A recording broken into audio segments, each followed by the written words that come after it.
in typical fashion, 5 seconds before I join the rest of the world for our morning safari, he goes to sleep. Welcome to Djuma, everybody. Welcome to a beautiful morning here in South Africa. My name is Mark. Brian is with me this morning, and of course Tara is back in final control.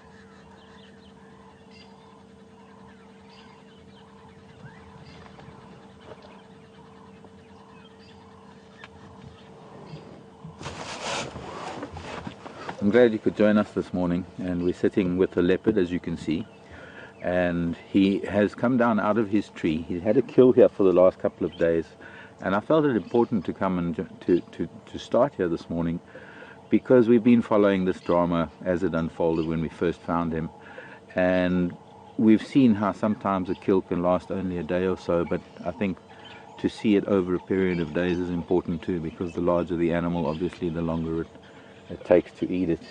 There is some of the impala left in the tree. I'm not going to show it to you right now. We can't actually, because the trunk of the marula is in the way. We've come around the side of the tree because it's our best view. A lot of the twigs that you're seeing, a lot of this brown dead stuff at the base of this marula tree is a plant from South America called blackjack. It is a little bit of a scourge. It is an aggressive invading alien species, and since he's mostly, and the hyena have mostly been trampling it over here, this is our best view, and unfortunately he's just turned over, but he is a bit restless. He's probably quite full, so he's probably not very comfortable, and so he's hopefully going to turn around and lie the other way or get up or something. But we're going to sit here for a little bit and observe him, and then continue on our drive and maybe come back intermittently throughout our drive.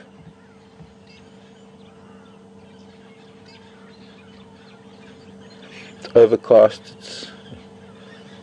There's a little bit of light in the east where the cloud thins out, but there's quite a heavy bank coming up from the south, and it's going to keep things pretty grey for the first part of the morning. There's still a beautiful morning chorus of birds. There was a fish eagle calling earlier. We can hear the red-billed buffalo weavers now, mostly chittering in the distance. Tweeting. They're all tweeting #SafariLive.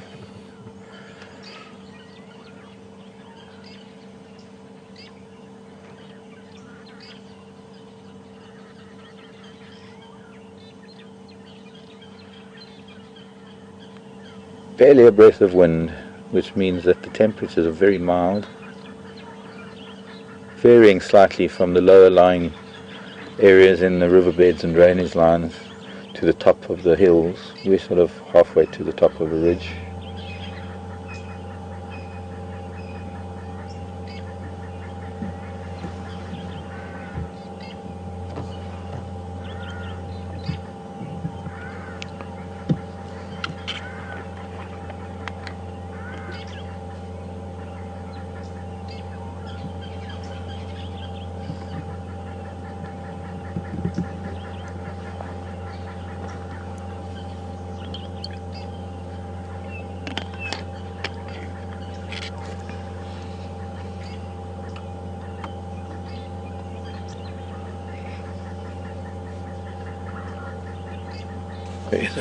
There is a herd of wildebeest fairly close by. We saw them on our way here, and I thought, failing to find him, we would join them. They were slowly making their way towards Djuma Waterhole Gowrie Dam, which is due east of us.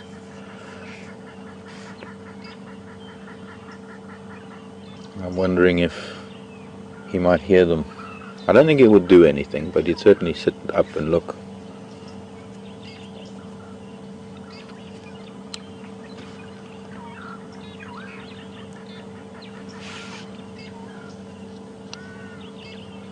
A little unusual that the hyenas have given up already. The hyenas normally hang around for quite a while. There is, whatever there is that's left is good enough for a hyena. And coming past here last night, I didn't see any hyena either. We're not sure what might have exciting, since he's only fed more and filled up more, and now he's got to conserve all of that, or digest it and conserve all the energy that it gives him.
A couple of other birds that I can hear.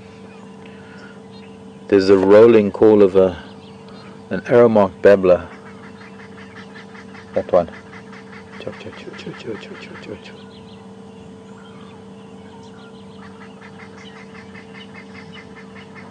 And flying overhead we can hear the tree of the oxpeckers. Choo, that's a glossy starling.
The first person to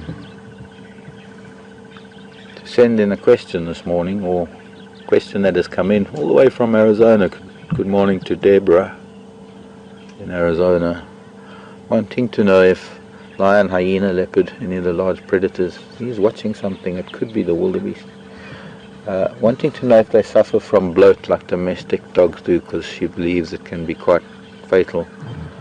I've only known bloat in cattle, to be honest. Bloat in as far as I'm aware, and now I might be wrong, and I need to learn as much as anybody, but from what I understand, when cattle eat too much of a very, very lush green grass that ferments too quickly and it causes too much gas, and it can, well, bloat can be relieved in rather a harsh manner out in the field, much the same way as a tracheotomy, one of those things to open a tracheotomy, that thing. Can't get my mouth around it. But I've never known of bloat in carnivores, and I'm open to information on that, and I often do get feedback from viewers when they ask me questions that I don't know, and I often get information back. I have to thank you very much for that, especially Sharon up in Austria, who's constantly providing me with wonderful tidbits of information. Stuff that I probably ordinarily wouldn't come across on my own, but because it comes up in conversation with all of you around the world, it's a great learning experience for me to be out here, to be showing you our African wildlife and telling you as much as I can about it, and in the same process learning so much more.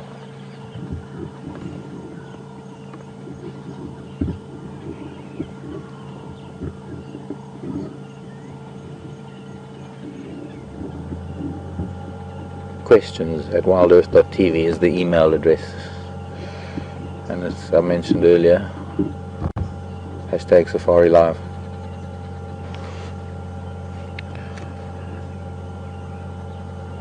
"100% live, real Africa, this very moment." I'm trying to keep my voice fairly low. I don't want to disturb him too much. Hope you can all hear me well enough.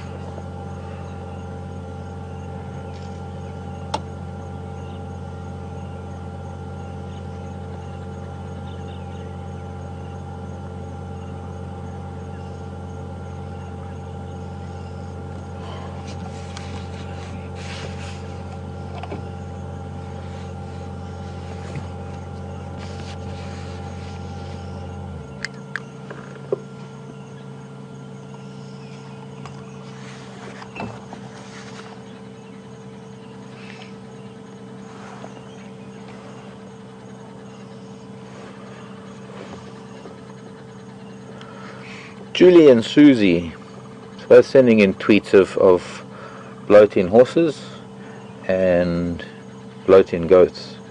Once again, both herbivores. I've heard of it in horses too, from my horse friends. And I'm wondering if it's the same cause, just eating too much of a good thing.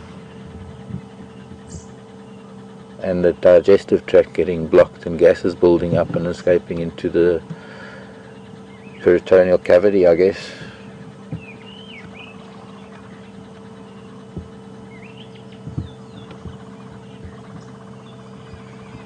I guess, but I might be wrong.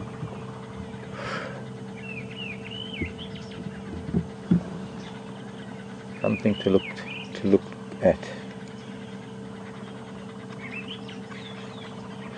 I guess we could take a vote if we should sit here for a little while longer, or if we should go for a drive, because I think he's going to be sleeping a little bit.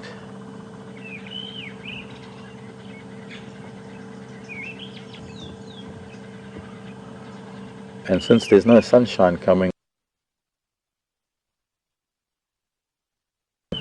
we can do a loop and see what else we can see. I'm keen to find flowers, and I think by today already, after 2 days almost, I think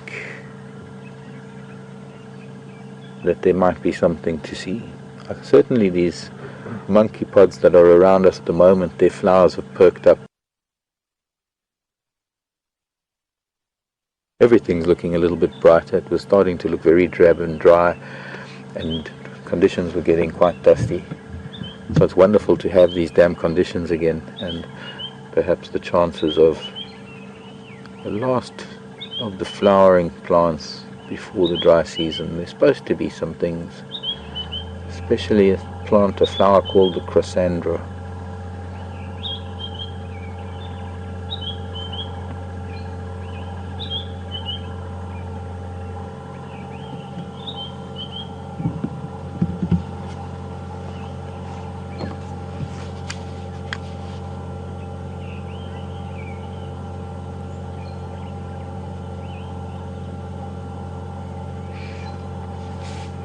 Catherine in Dallas.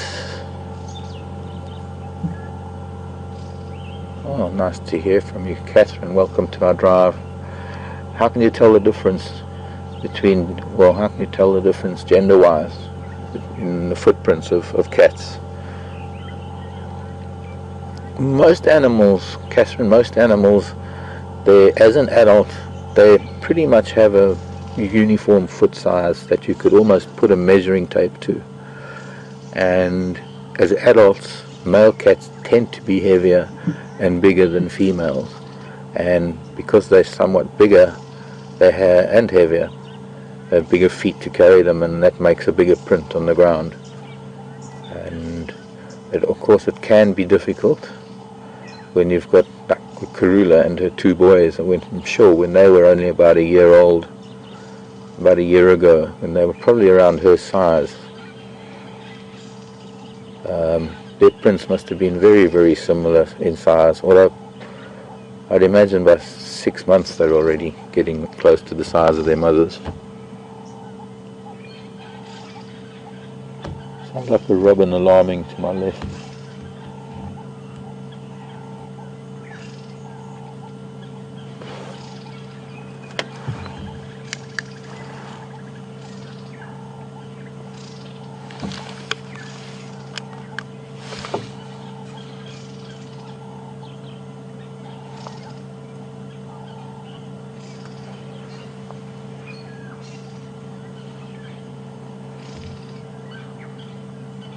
Morning, Raisa.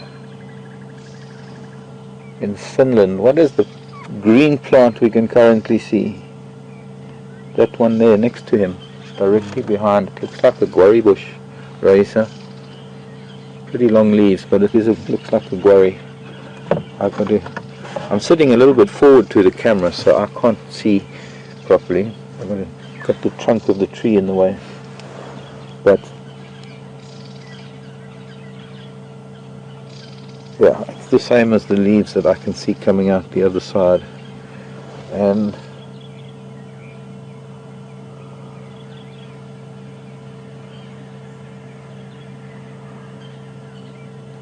they are a little bit wavy. It's a worry. We can move position. Maybe it's a baby jackalberry.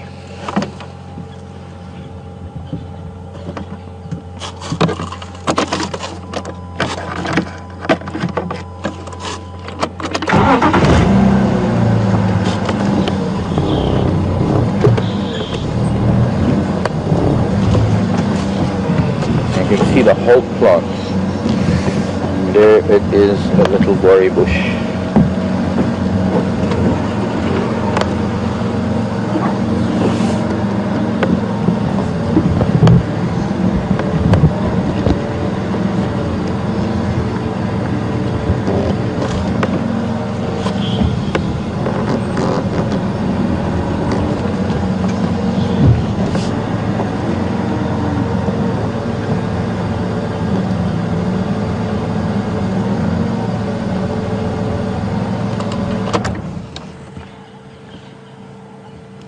A little bit too much blackjack around the front of him, but also we can't sit here too long because we are blocking his,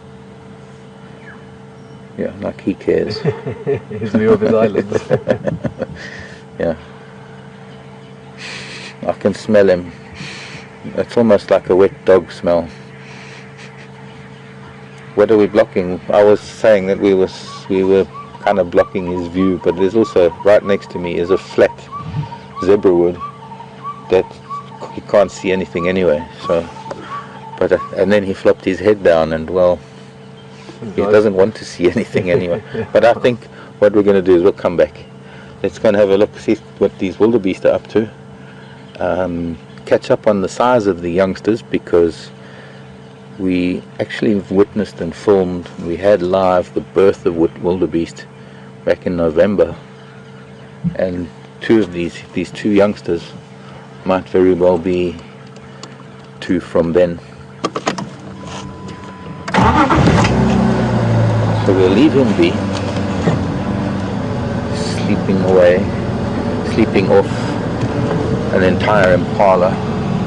All that is left, I don't think I'll show you, it's a bit gruesome, and I know some people don't like it, so this maybe later if we need to, but all there really is skin and the leg bones. Zebra wood. Called a zebra wood, by the way, because it has beautiful different colored wood. The outer wood is yellow, very, very pale, and the heartwood is very, very dark. It's almost a dark purple. It's so cool. It's almost black, but it's so dark. And in places, it is pretty black. And a lot of the original wood carvings that you might get from Africa, that you might see in flea markets or curio shops, a lot of those carvings, especially the Maasai carvings and a lot of carvings that come out of East Africa that are from a tribe known as the Makonde. The Makonde carvings are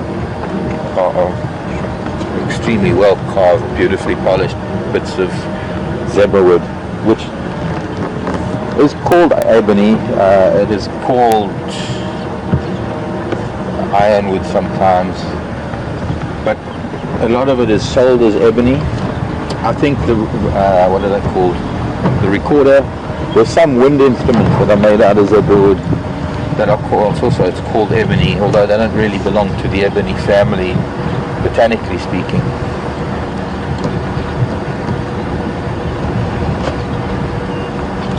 And if you get a piece and you manage to carve it, oh, had my eyes on the damn, the little fluffy roller, all puffed up and everywhere to go.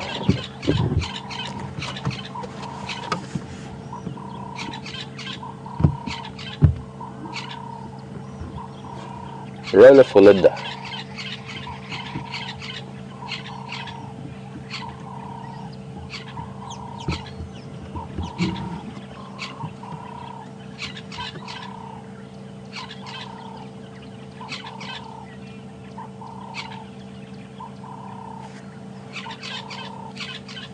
How long will these rollers be around for? Their lifetime. They don't move. In this area? No, they don't migrate, so they stay here all year round. Okay. They're probably relieved now. Where'd he go? He might have gone after an insect, but it just flew to another marula tree. These are the lighter crested rollers, they're residents here. Good question, Brian, because we've just had another roller leave us. And for most of the summer, they only come in very, very late in November or early December, and there's a Eurasian roller come from Europe, Asia, hence Eurasia. The Eurasian rollers are mostly blue. They don't have all the other colors. They're mostly light turquoise. They're a much heavier bird, and because they're not here to breed, they breed up there. They don't breed here, as far as I know. Oh, there is...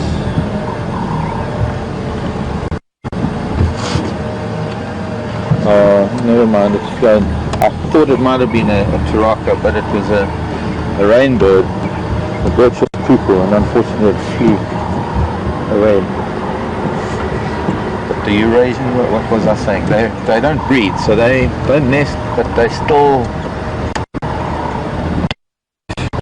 have to talk on the radio.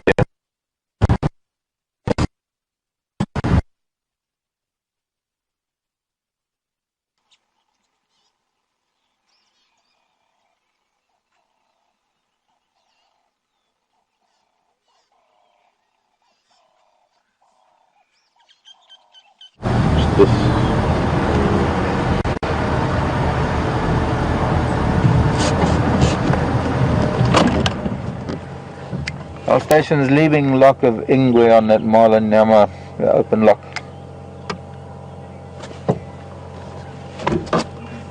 Cedric, come in.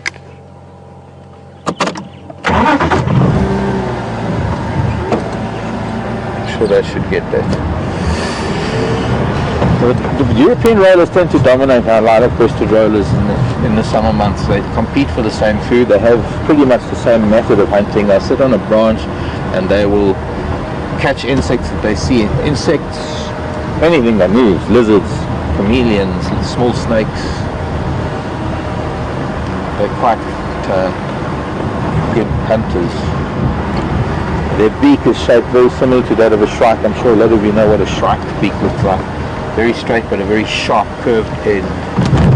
Decurved we call it. And they're able to tear things apart with that, even frogs.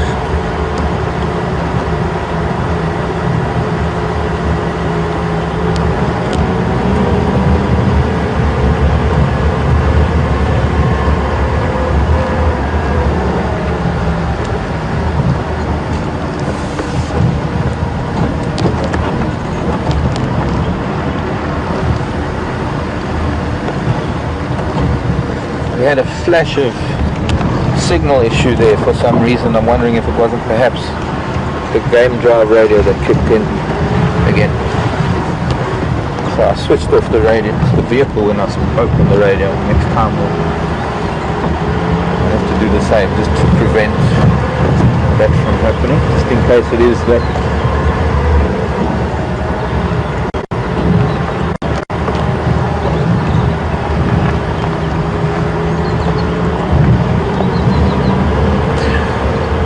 One thing I really do have to show you, I think we'll go there now.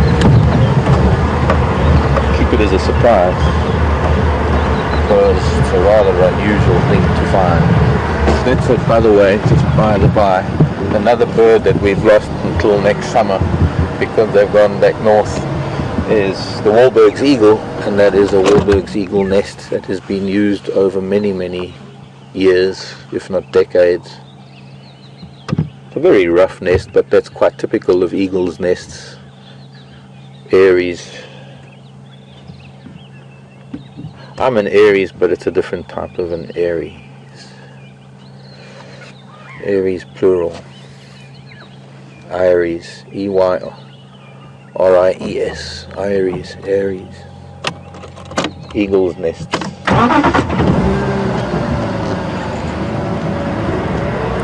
And the Wahlbergs that was living here, the very pale Wahlbergs. And I have to be honest, all the summer that we were here, I didn't see it with a mate, as far as I remember. We always saw it on its own, and for a long time, when I first got here, I thought maybe because the mate was on the nest, but they do tend to nest very early in the season. They come back from further north in Africa. They tend to nest fairly early, shortly after they get back, in about September. They're one of the first migrants to come back, along with the yellow-billed kites, the Milvus migrans.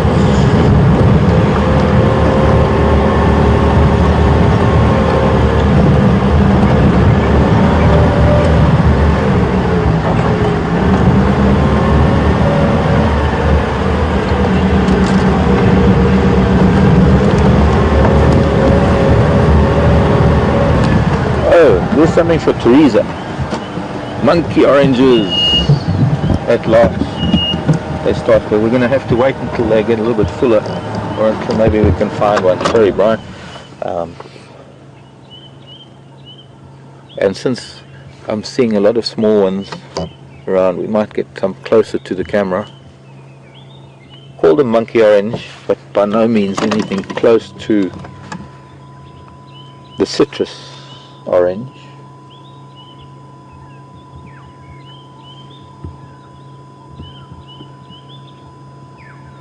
Either known as the green monkey orange or the black monkey orange.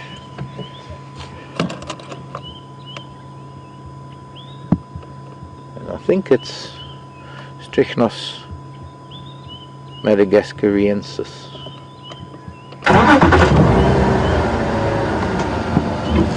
Check that in the book.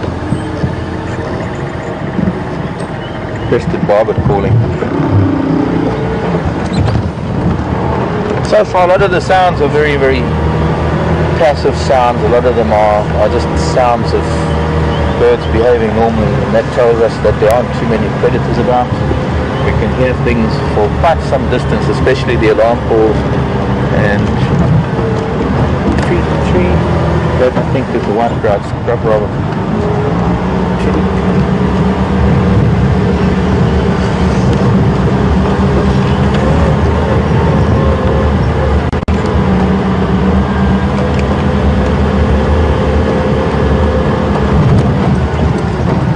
The flower starting to come out.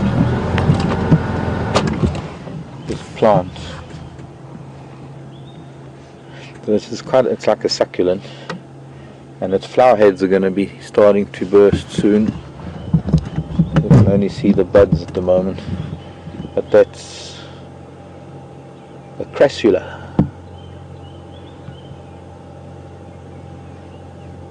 Those will be, I can't see them yet, but we'll keep our eye open for some that might be flowering. There'll be yellow flower heads. We also get orange ones.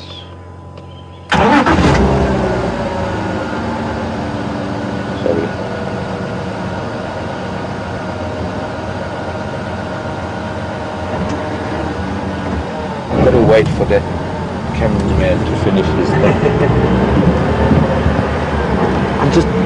I guess I'm just too, I want to find things. More patience perhaps. More patience with the panning.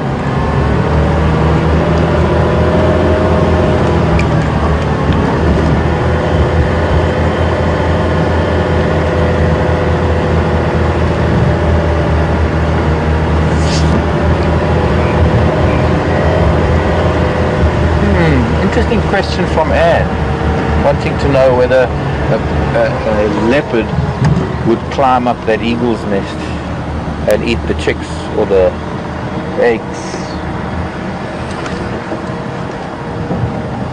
I think yes, possibly. I'm trying to think whether I've ever experienced that.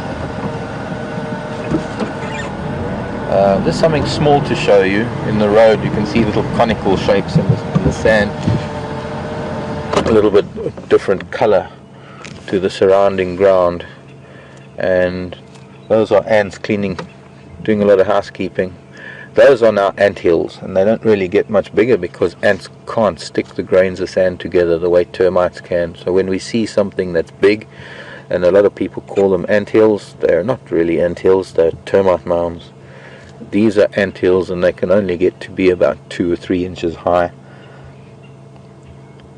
about 5 to 8 centimeters, and quite often they're built right over the mouth of the nest, especially in weather like this. First of all, it retains a lot of moisture and well, just the humidity and temperature levels, but also when it rains again, the rain will form a cap over the entrance to the nest, and often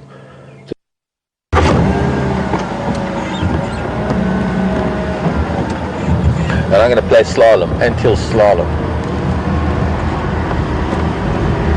trying to avoid them all.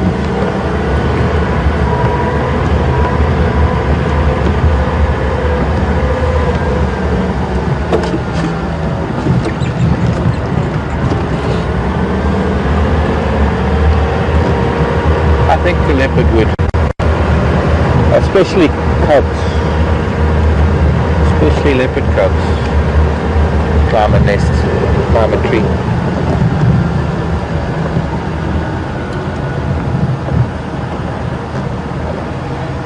Ah, that's interesting.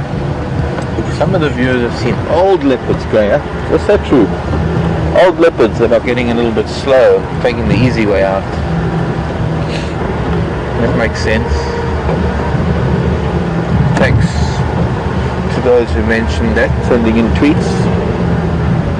I can't think if I've ever seen, I've seen so many leopard in my life and spent so much time with them, but I can't think of having seen that. But then again, you see, just because I haven't seen it doesn't mean that it doesn't happen. It's when we saw Tingana, that first time we saw Tingana with an aardvark kill, it was the first time I'd ever seen a leopard with an aardvark kill.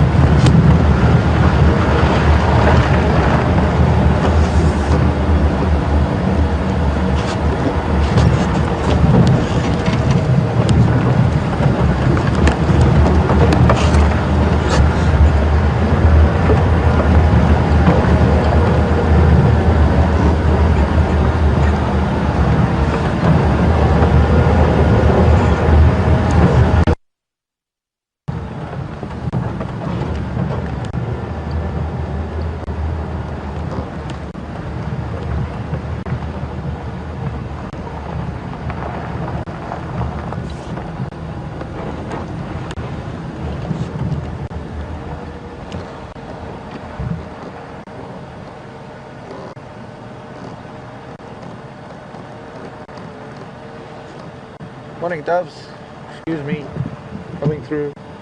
3 doves on the road.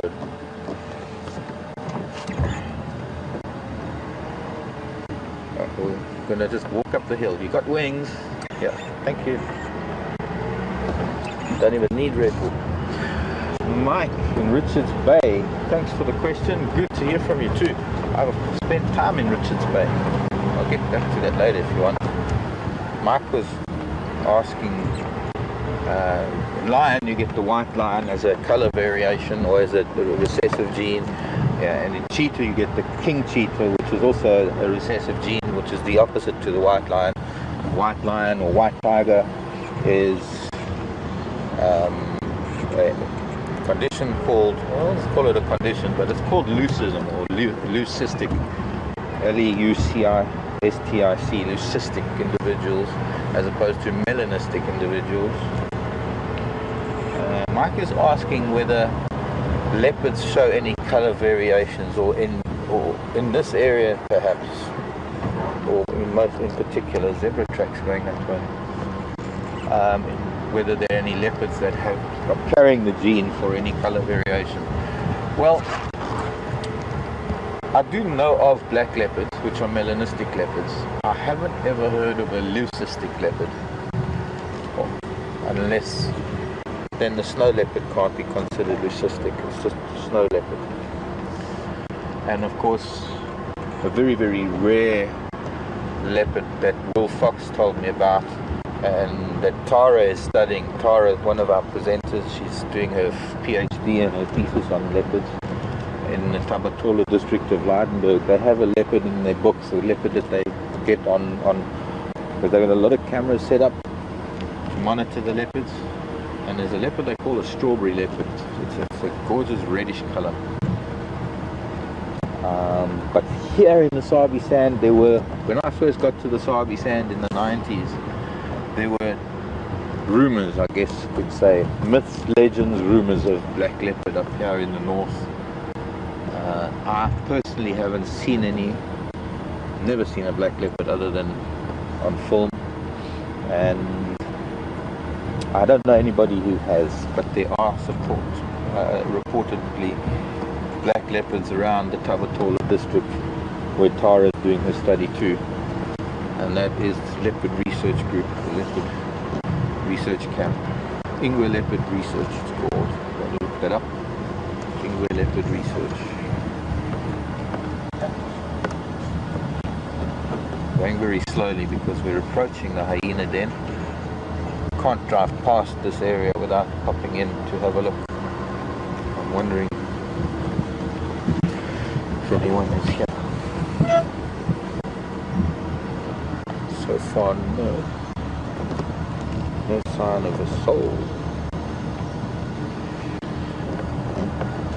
Howdy, Kamanini. Anybody home? Like they're going to come out and say, yes, Mark, we're here. But not today, Josephine.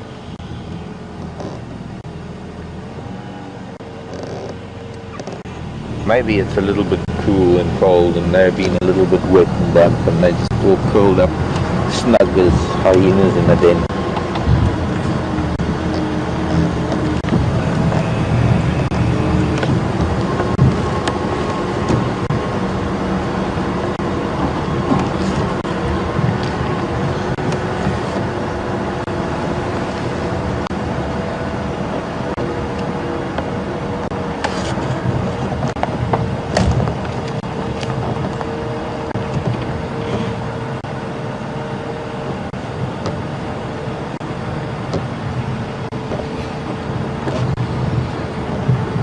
Any station copy me?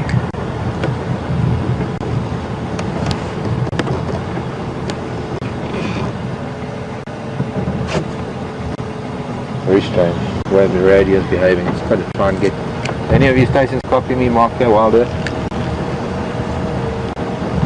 Morning. As far as I know, only update here is quarantine mail with that Nyama just next to his house.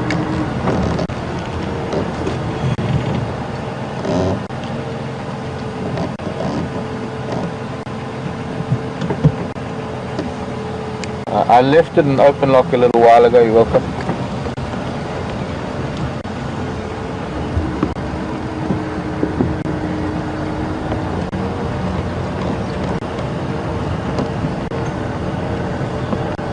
Okay, copy. Let me know if you find any in Gloven console, please.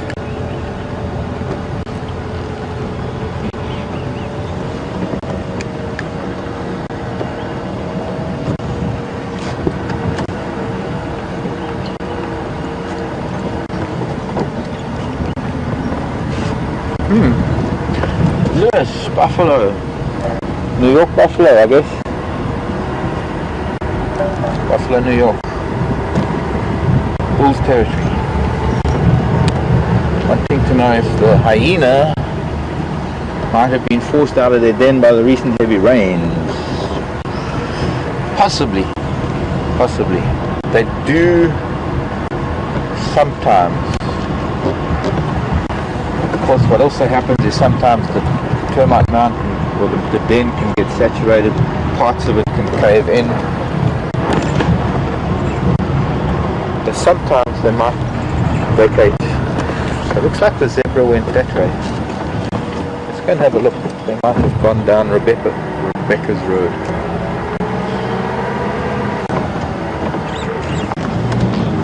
So I'll go down Rebecca's road.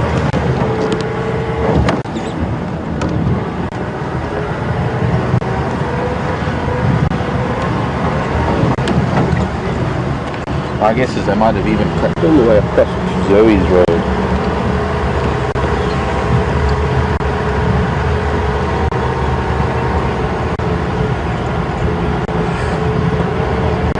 So just once again I want to welcome you all for your Saturday night or Sunday afternoon or Sunday morning. This wonderful weekend we have.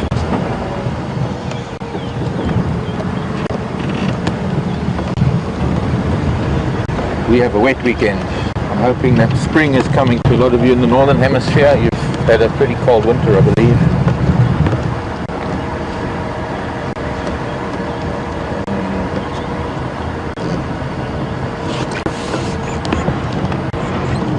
With it bringing a lot of the spring blossoms, maybe for you. Had a few people sending me pictures of spring flowers. Thank you for that. Much appreciated.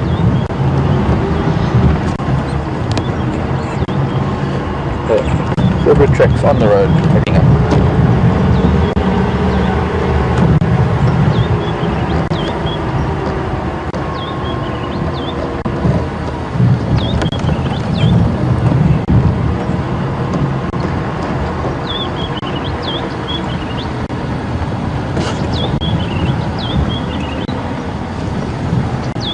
Morning, Gail. Gail's in Calgary. At what age do leopard siblings not get along? Do they start? I think it's pretty much from about just after a year. And they'll still spend time with mom and they'll still spend time together and they'll still play together for a while, for another year. Oh, look at him. We've seen him before. Oh, and off he goes. Stop, Mr. Warthog, please. Please stop and say hello. He just turned tail and maybe because I said, oh look, and then of course he got a fright. Stage fright. Stage fright. But keep the camera, there's a millipede just there on this piece of bush willow. Millipede. What we call in Shangaan, it's called Kongoloti. And in Zulu it's known as Shongololo. In fact, South Africans, we grow up knowing it as a shongololo.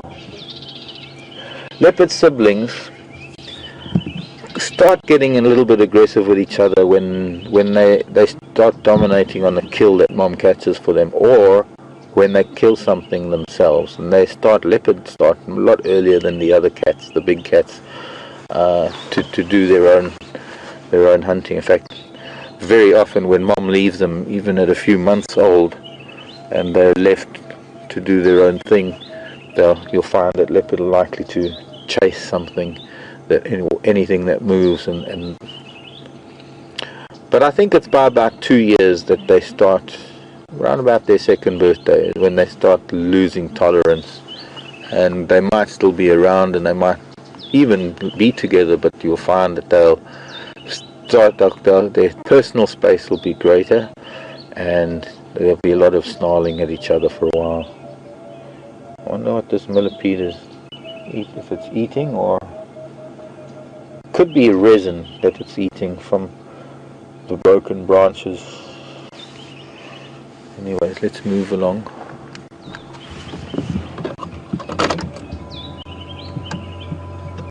Bird call we're hearing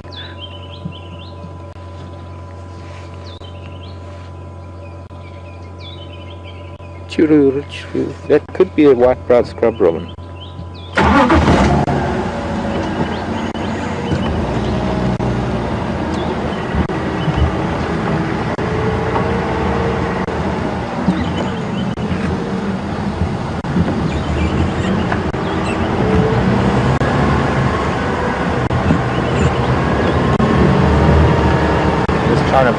I'm trying to get my head around the call. It's not the typical scrub robin, but they do have very cool. They're songsters. Well, most of the robins are songsters. By no means the songster like the towel robin, which mimics a lot of other birds. But this little, wait, it could be the bearded scrub robin. Not the white-browed scrub robin. Maybe. See if anyone can find the bird calls. I should have that app on my device. But when I'm reminded all the time. Sometimes I don't hear something for a while. It makes it difficult to access that old information in the brain. Let's see if I can try and find, we're still on these zebra tracks by the way. I'll try and find a good enough track to show you. Looks like it might have been trotting here, so they're a little bit deep, but I want to show you a part of the track known as the frog, which for those of you in the horse industry are aware of. It's a little triangle in the middle of the hoof. Unfortunately, there's a nice one off her head.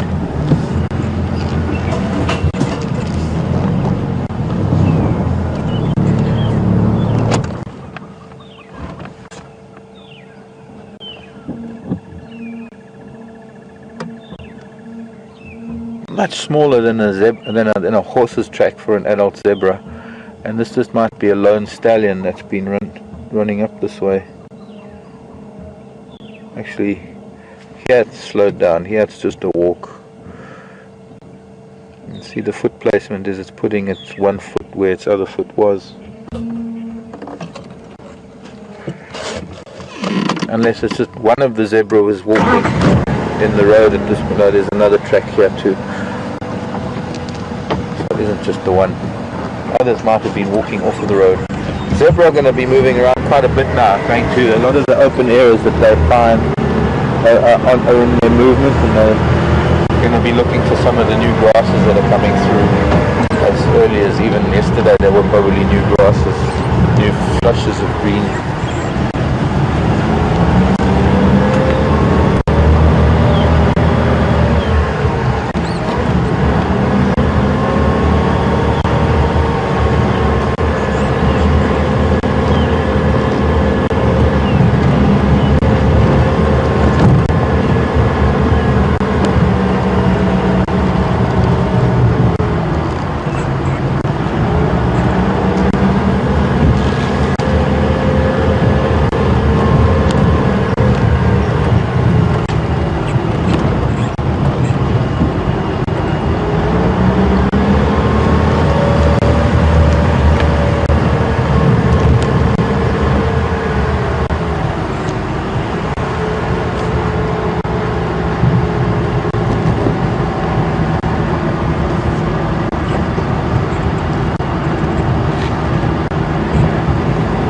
Sabria, I hope I pronounce it correctly, one of our zoomies, asking me if I've ever tracked animals for research purposes or been out in the field, veterinary work, assisted. I have, indeed, Sabria. My first experience was back in the 80s. It was actually a very interesting experience because at the time I was in the southern part of the Sabi Sands, and at the time the Sabi Sand was a self-contained reserve. It was adjacent to Kruger and separated only by a very meager fence, but the western boundary of the Sabi Sand was pretty much as it is now. But The Sabi Sand was managed as a separate entity to Kruger because it was a privately owned game reserve as opposed to the government-owned side of the Kruger National Park, and being managed in a different way because it was smaller, and at the time the rhino population was pretty stable here. However,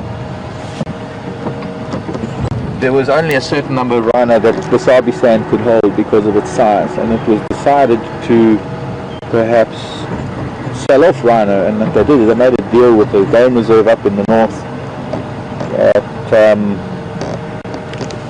well, my brain's thinking about something I'm looking at while I'm talking to you.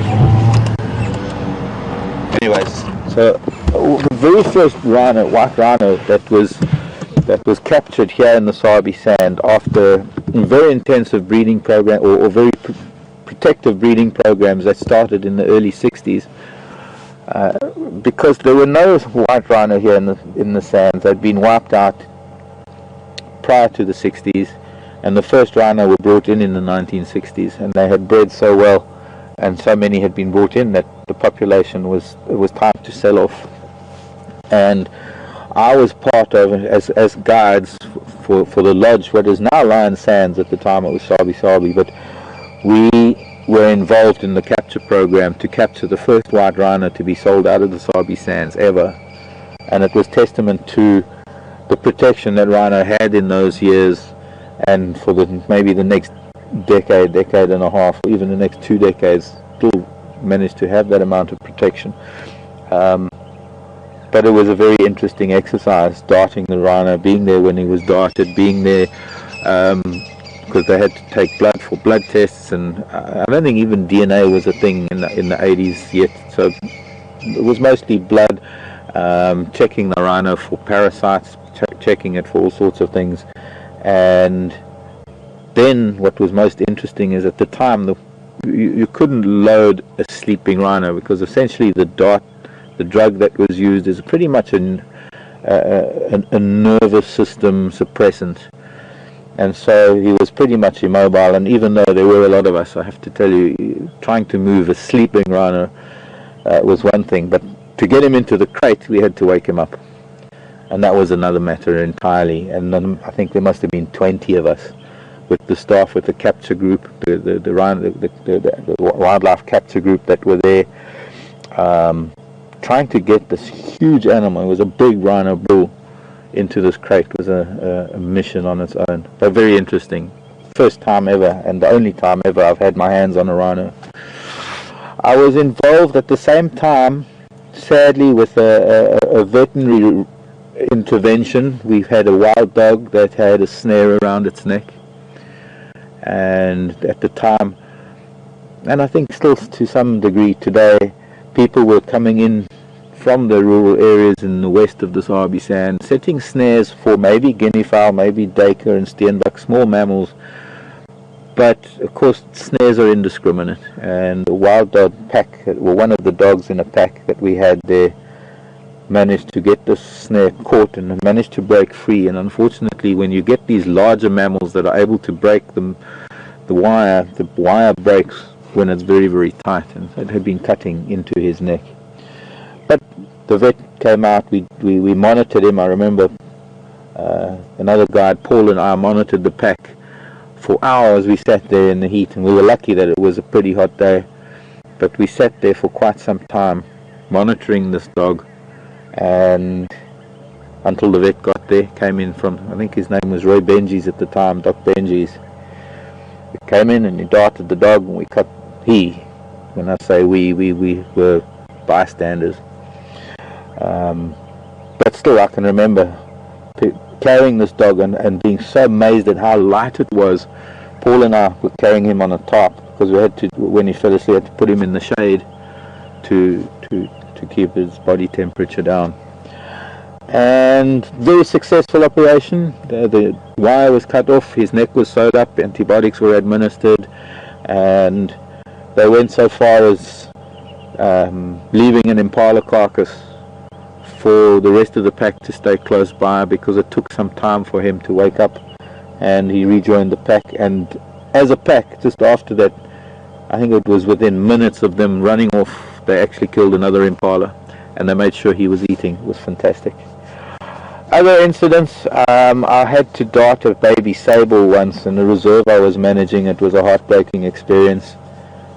We had a small herd of sable, and the sable had a broken leg, and it was necessary to dart. I had to call the vet out a few times because there were times when I'd find the sable that I'd have to get out of the reserve to go and make the call.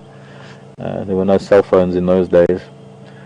And the baby this calf was taken to Onderstepoort. Onderstepoort here in South Africa is probably the primary veterinary training institution. I suppose it's kind of like the equivalent of UC Davis's in California, UC Davis veterinary department, in that it's a very big research and very active animal hospital, especially dealing with wildlife and large mammals. They have the facilities for that. But unfortunately, I did get a report, an autopsy report, but it didn't help me very much. But it died several days after they had tried to sort it out. It would have been a lovely success story. Since then, I've been involved with lion research up in the Sulu Game Reserve in southeastern Tanzania. When I was there in the late 90s, there was a chap doing his PhD thesis on lion. He came from Uppsala University in Sweden. His name was Goran Spong, and he sent me his thesis. I've got his paper. It was great to get that. But it was great to be with them, darting the lions and collaring them, or sometimes taking the collars off. There's a lot of debate whether one should go through that process of taking the collars off, and that's all about the stress that animals go through when they are darted, because they are given a tranquilizer that allows them to still see and hear, and they can still process a lot of what's going on around them, but they can't do anything. So I think it must be extremely traumatic for an animal to be locked inside its own body with these humans doing things. And it's one thing to be able to fix an animal and release it and have the pleasure of it rejoining its pride, because we've done it with lion, we've done it with leopard, just rejoining the ecosystem, being part of the place where it belongs, despite the bad encounter with the bad side of humans in the form of snares. For research purposes, I do understand it though.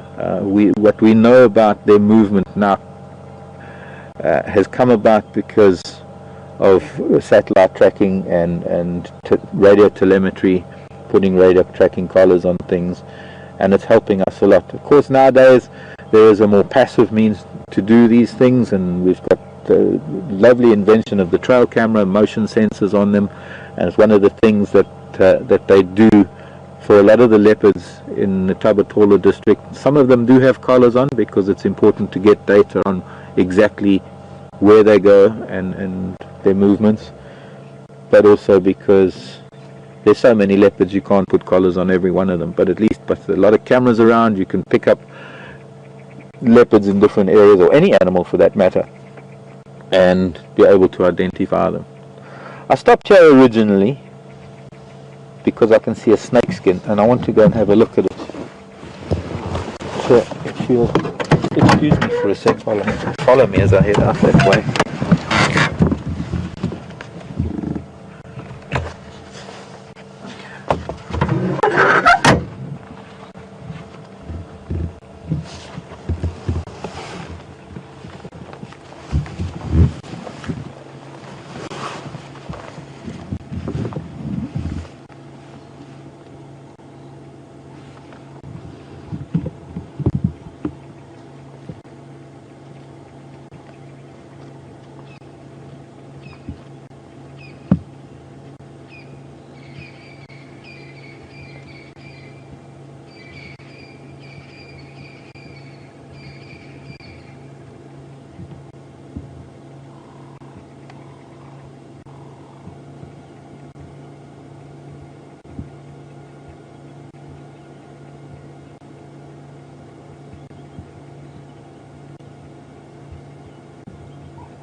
show and tell.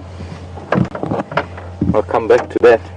It's another little interesting tidbit. This is so fresh, the snake skin. There's still the sheen. In fact, I wouldn't be surprised if the snake was somewhere there watching me do this.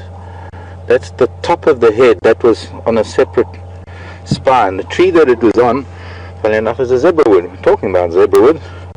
Zebrawoods are very spiny. Spines, by the way, are modified branches as opposed to thorns, which are modified leaves. This is so fresh, it's soft and moist, and it's not moist because of the humidity, it's moist because that snake did this during the night. And unfortunately this part of the head has torn off. This is the top scales on top of the head, and I could probably go through my book and find out what snake it is. And I'm guessing it could even be a brown house snake. There's the bottom jaw. And it's beautiful because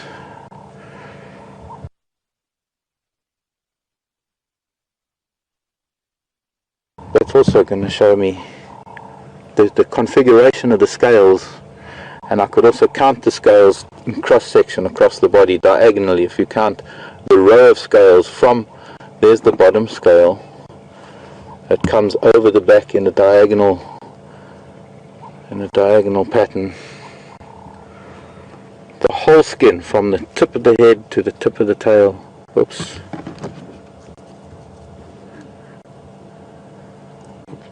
That's light, it's feathery.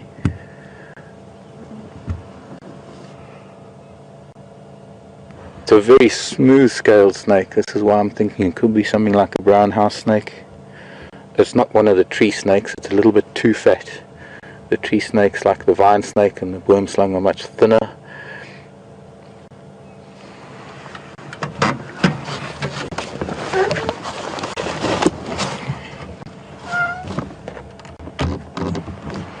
The other little toy I wanted to show you, I call them toys because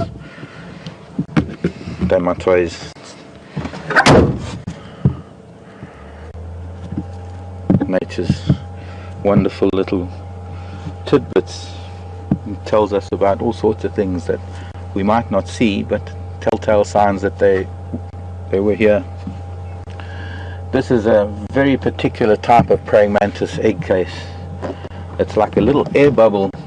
It's hard to explain it to you, but the line that we see at the top, that's the exit holes, and deep inside this little air bubble are all the little egg chambers, maybe only about a dozen or 2 dozen egg chambers, encased in this little air bubble of, instead of foam, some of the bigger mantis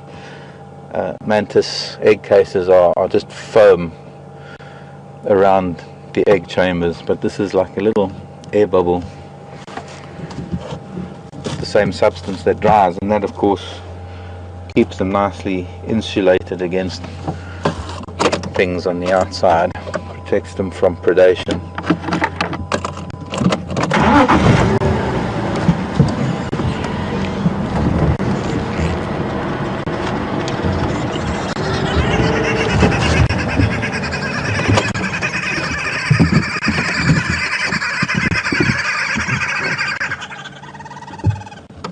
Don't stop now.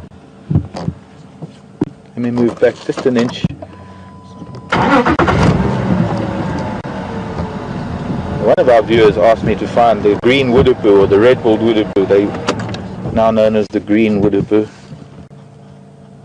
And they're going to fly in a flock with that lovely cackling sound. Oh, they're going far too far away. That cackling sound, they do a dance with their tails. We'll just have to try and find another group of them, I hope.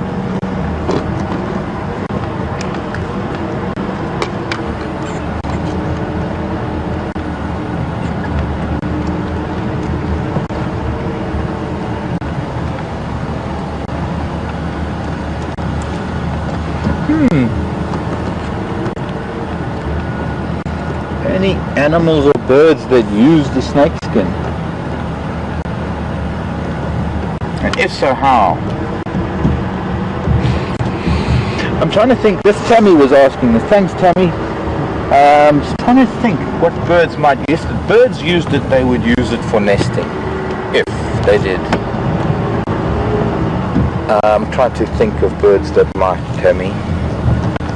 What was that? Something big. It was probably that zebra rolling. I think so. I've known some of the large snakeskin that's left on the tree. I've known spiders and I've known spiders to use sack spiders, bark spiders, no, not bark spiders, crab spiders. I've known some spiders to live in a larger snakeskin when it forms like a little, they can wrap it and form it into a little nest.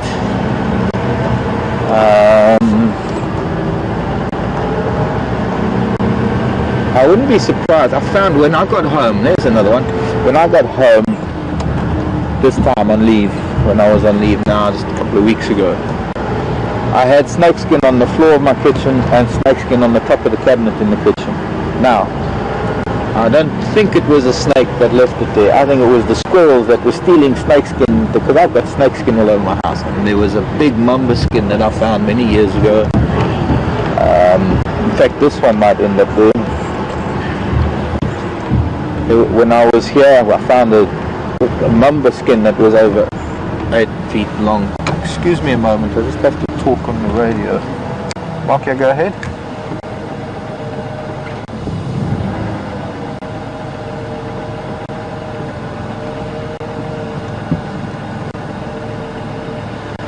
Okay, it's closer to the Vuya side of Yuriskaya. If you head up the road that from the dam towards Yuriskaya, not the one at Ingerskaya, or otherwise if you go up from Ingerskaya, just follow the fence line towards Vuya's.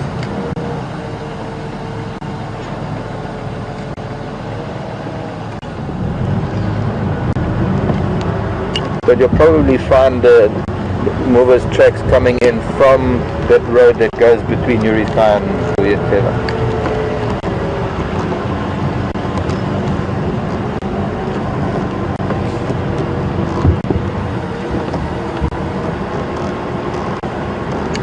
Very, very close to that road that runs between the two, but also almost right on the fence line.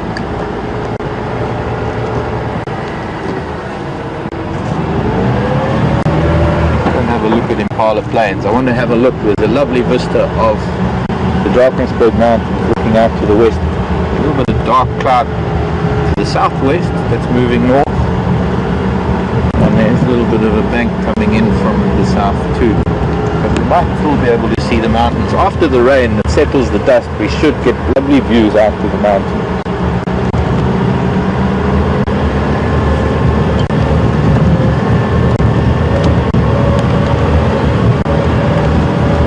Think of anything else. Anyways, the squirrel must have stolen some of my snakeskin and used it for nesting material. So I guess that we could say maybe squirrels use it for nesting.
Virginia's asking a question, how many different types of something? I can't quite...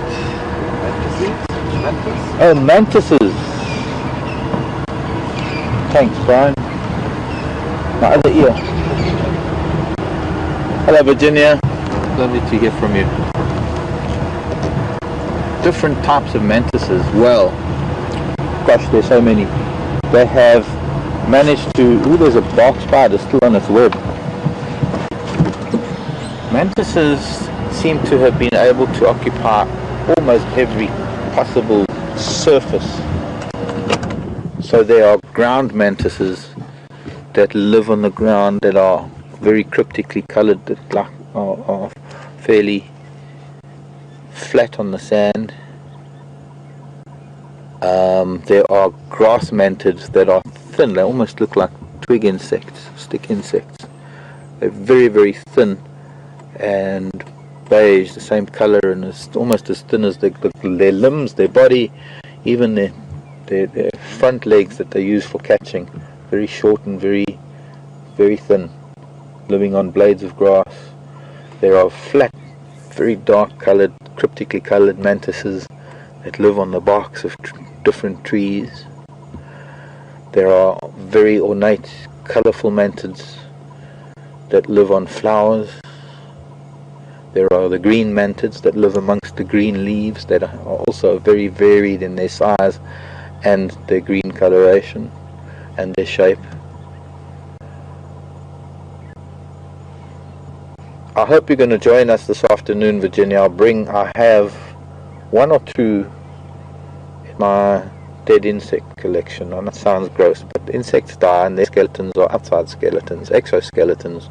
So when they die, there's still the same insect to see, and I do have a few of those that I keep for like a show and tell moment. Looks like the spider is suspended in midair. This is one of the largest actually nocturnal spider. We are not seeing any golden orbs anymore. I don't think that any of those that might have been rained out might not have had the strength or the protein reserves to rebuild webs. In fact, it's going to be a hard thing to find golden orb now. Maybe I'll be looking out now that I've mentioned it to you. But the bark spiders, they last a little longer, and they, even in the dry season, they're out at night, and quite typically they break their web down in the morning. They're not like the golden orbs that maintain a web throughout the season. And there have been a lot of termites flying. I noticed there was a picture of swarms of termites at the light at Arathusa. I'm sure the same was happening here at Gowrie Dam. That was the big macrotermes, the big pinnacle mount termites that must have been releasing their termites after the rain a few nights ago. And it would be these bark spiders that would be catching lots of them. Excuse me a moment. Okay, go ahead, Ephraim.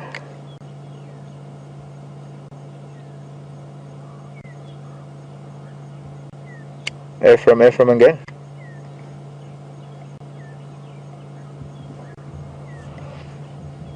Ephraim, I'm copying you 1 out of 5, and then maybe somebody can relay for me.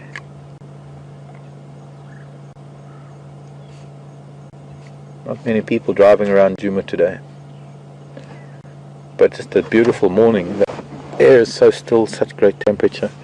Shall we continue? I wish I could get a closer picture to that bark spider. We're seeing it underneath. They're very, very black underneath, the bark spiders. They're not venomous to us, but they do have a venom that subdues their prey, even though they have a very strong silk. But it's their back. The bark spiders, the back of bark spiders is quite interesting, very camouflaged, because they sit on the bark when they're not out on the web. This, nobody told this one though. This one was in the back of the queue when they were handing out the rules.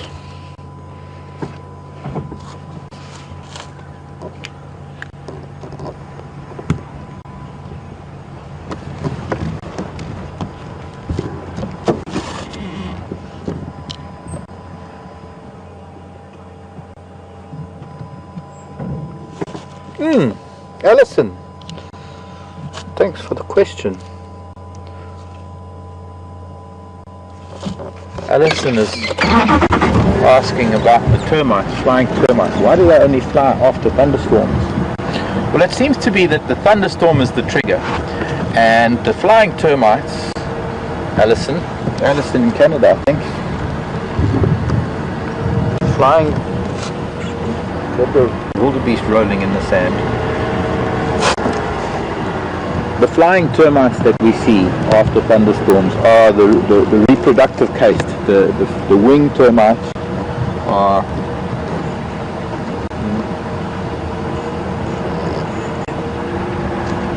turn that down. Oh, sorry, other radio interrupting me.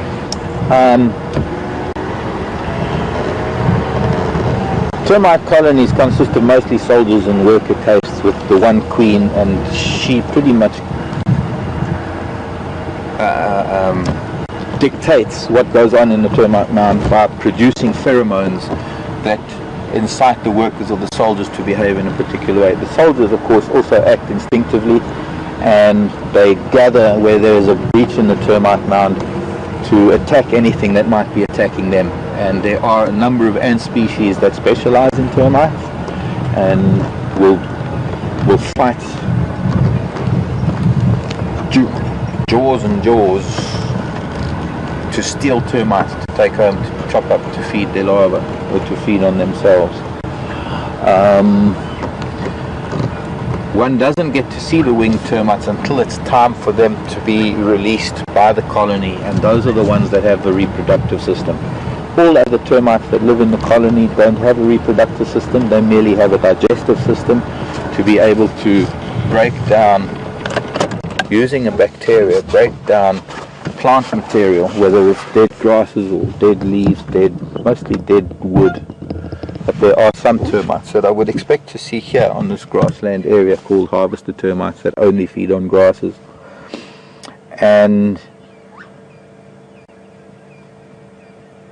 every now and then, every season, they need to breed, and the species needs to procreate, and so they release reproductives. Now those reproductives, the winged termites, have to find another place to burrow down into the ground to be able to start a new colony, and that can generally only happen after a very substantial rainfall. And it is usually a thunderstorm that brings a very substantial rainfall, and it's almost the vibration, the electricity. I would imagine it's the vibration of the thunder. That is a signal to all the termite colonies in an area of the same species to release their reproductives, which is why over a given area you will find them coming out of termite mounds miles apart and just clouding the skies. They're eaten by everything. They're very, very high in protein, and they're very, very tasty for everything, for many, many different things, from lizards to snakes to insects and spiders and birds and bats, cats, owls, eagles. Oh gosh, every conceivable predator will be eating termites when they are erupting. And because there's so many things eating them, they need to be produced in such large numbers to ensure that there are going to be a number that will survive, because by the end of the evening everything is just so sick of eating termites that they don't eat many of them anymore. The winged individuals land after flight. Very important sound that, by the way. Can't see anything, but we're going to turn around and have a look that way when I'm telling. We'll keep an ear open. Those are francolins that were being startled by something, so there could be something walking around here, like a cat or something. We need to also go back to see the leopard soon, and I can't see the mountains. But those winged reproductives, when they land after a short flight, actually lose their wings. It's quite interesting to see, because they sort of shake their body and their wings fall off, because they don't need them anymore. They're going to be burrowing underground. The female, the queen, gives off a pheromone, and it attracts males who will follow her, and she somehow gets this. It's built into her being to know where it is that she needs to start digging, and the two of them dig down into the ground, and of course they hopefully start a new colony if they can make it. What are you eating, starling? Starling just landed. The Birchall starling could be eating ants and termites.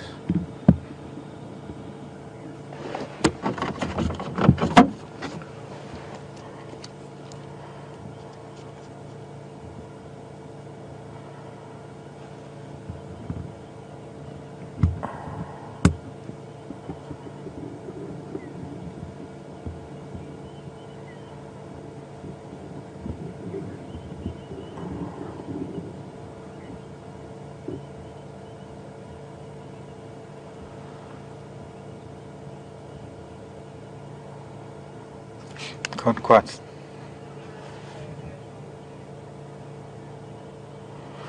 Thanks to some of the viewers saying that there's wildebeest, probably the same herd that I was looking for earlier at Juma Waterhole at Gowrie Dam. We might make our way around there because we want to go back and see what the leopard is up to. But not much of a view of the mountains, fairly low cloud.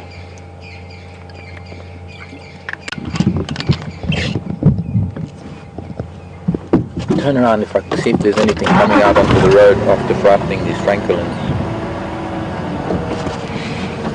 Hi starlings, darlings, darlings. This is Impala Plains. Oh. Okay, I'm not coming. Crowned lapwing clogger shouting at me because I'm turning around. Probably getting close to its nest. They're probably going to be nesting soon. Crowned plovers tend to nest in the dry season. I've seen them sitting in the open areas in the winter months. Crowned plover.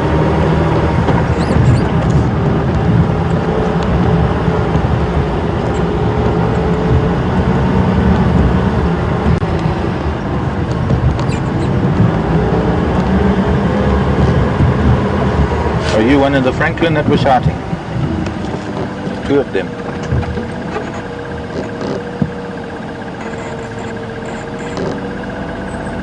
Yeah, you look guilty. Three of you. Flew out of somewhere in here, alarming. And now they're not really complaining much, but they're sitting. I want to sit in the open because clearly there's something moving in the grasses that they want to be able to see where it's coming from, so they can't be too much of a threat. If it's too much of a threat, they would be sitting in a tree, and if it was a leopard, they would be sitting in a tree and chirping. But maybe it was a snake or a smaller cat.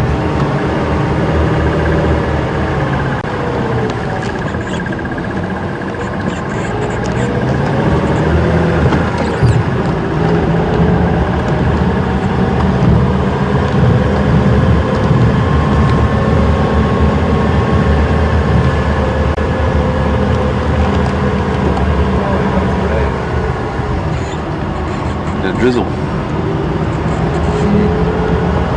Yeah, starting to mist up my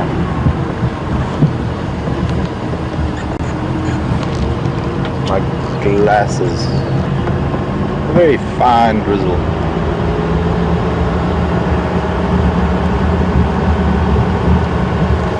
Who does this remind you of?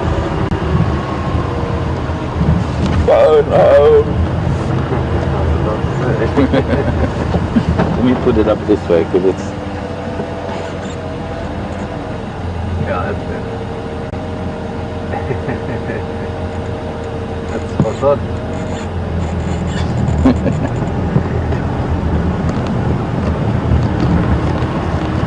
Okay, I'll let you all think about that for a little bit because I've got a question coming through. Somebody wants to know something, or somebody wants to... I want to know something.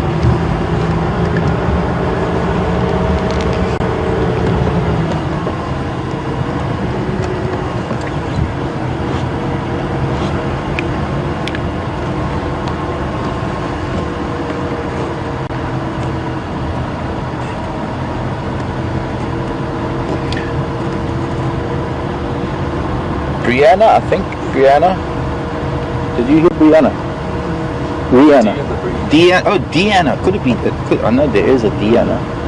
Michigan. Oh, I think I'm getting a bit hungry. Deanna in Michigan wants to know how long does it take? Deanna. Termite mounds. How long does it take to go? I think it's about 10 years before it's the size of a football. Some of these termite colonies, these big mounds, are hundreds of years old. But I don't know how long the queen lasts, and I don't know how the succession of queens, I don't know how that takes place. because I'm quite sure the queen doesn't last for a long time. She's producing thousands of eggs daily. She has a swollen body that is probably 100 times her normal body size, so she can't move. Her abdomen becomes so swollen. She has a normal sized, or maybe slightly larger head and thorax, but her abdomen becomes huge.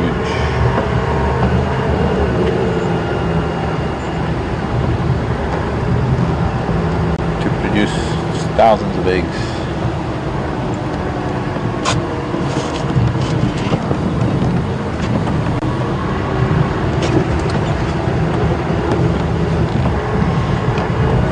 Some time ago, a few days ago, not long ago, a few days ago, somebody asked me about nuts.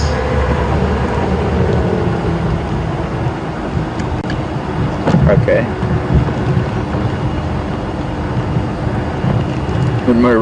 Ramay. Morning, Ramay. Ramay's tweet came through first with marula nut. Yes, Ramay. Marula nut. We were talking about nuts earlier, because quite often the question, well, that was the question a little while ago. Since we often talk about fruits, we never mention nuts, and I guess we can't eat muesli with fruit and not have nuts, or that lovely chocolate. It is fruit chocolate without nuts in it. Yes, that's a nut. But then it got into a discussion, what actually constitutes a nut? Because I'll show you something else. Oh, I've lost it. I'm lucky I haven't stood on it.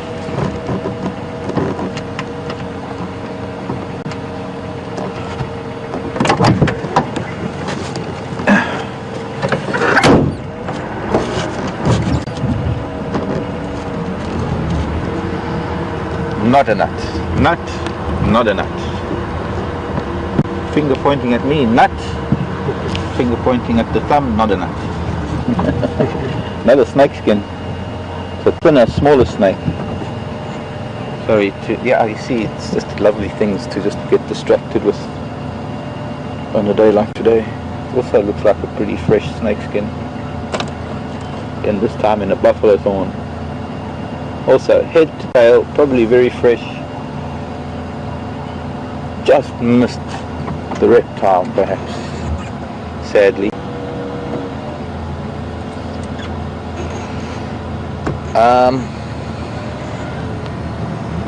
Marula is probably the only nut that we have that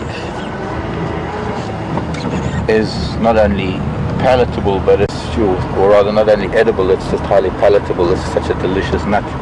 This is a marula nut that I'm imagining grew into a tree rather than, or it germinated rather than was eaten into, because these, must find you now another marula nut if the squirrels have left me any, but these little eyes that you can see have a cap in them. It's almost like cork. Well, it's a little woody cap that you can barely see when it's complete, when the actual nuts themselves are encased in these holes. Sometimes there's a third one. I've got one that's actually got 4 chambers, but it had 4 nuts. So this is actually the outer casing of the nut. Maybe call it, what do you call it? A stone? Shell? Well, I mean, peanuts have shells. Or other nuts. This is sort of hard and woody, so it's more like a stone. So would you call a peach pip a nut? Or you call it a pip or a stone? See, terminology, debatable how to call these things. That is a seed. See, now that is a seed. It's not really a nut. The seed is actually inside there. That's known as Diceracarium. Devil's Thorn. I see some Impala. I saw their tails flashing. A couple of Impala rams. Not alarm tails, just casual flick of the tail to say everything's fine. Now that we're coming, not flicking his tail, so that means that he's looking at something, which is us. Morning, Mr. Impala. Getting very, very healthy. Strong, robust. Probably bulking up with all the green that might come through in the next few days. Hello, boys. So how's the rep working out for you at the moment?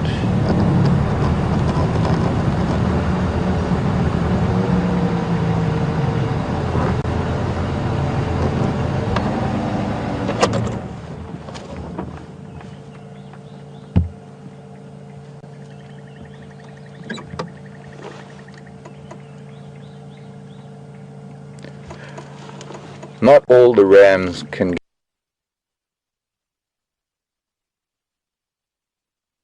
get a chance. Well, some of them eventually do, but not all of them at the same time can have a harem of females and carve out their little niche and be eligible for mating.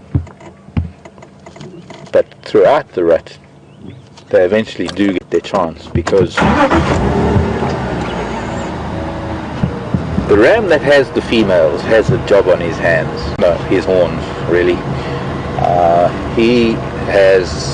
He's got to keep his females in a very tight-knit group. As soon as one of them starts straying, he's likely to lose her to another ram.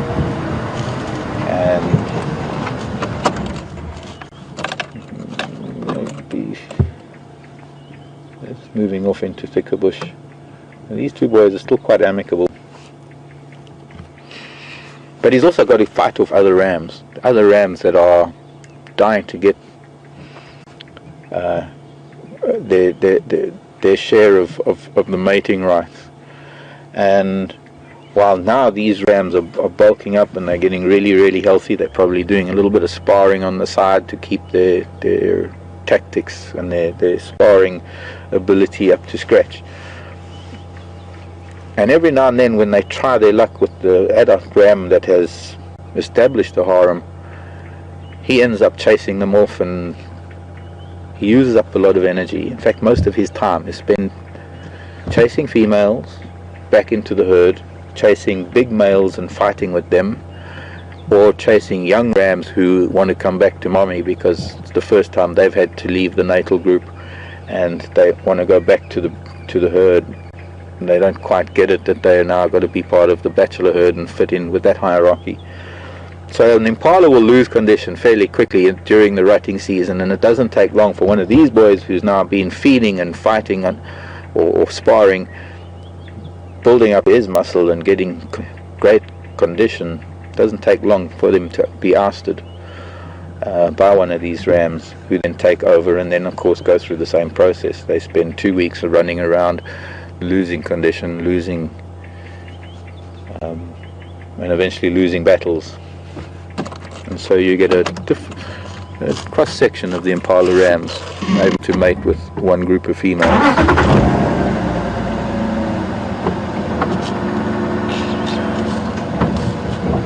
Bye boys, don't fight too much. Of course, that's like talking to the trees. They will do what they will do. That's the impala way.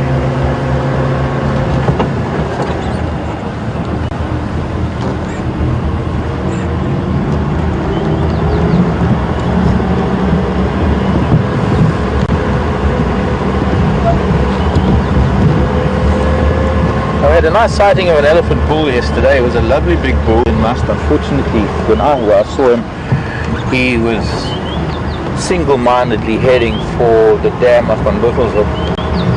I didn't get to see him for very long. It was a magnificent bull, and other than him, I haven't seen any sign of other ellies. So I'm hoping that we'll maybe try a different area just now. Just now meaning in a little while. Try a different area, see if we can find some ellie tracks.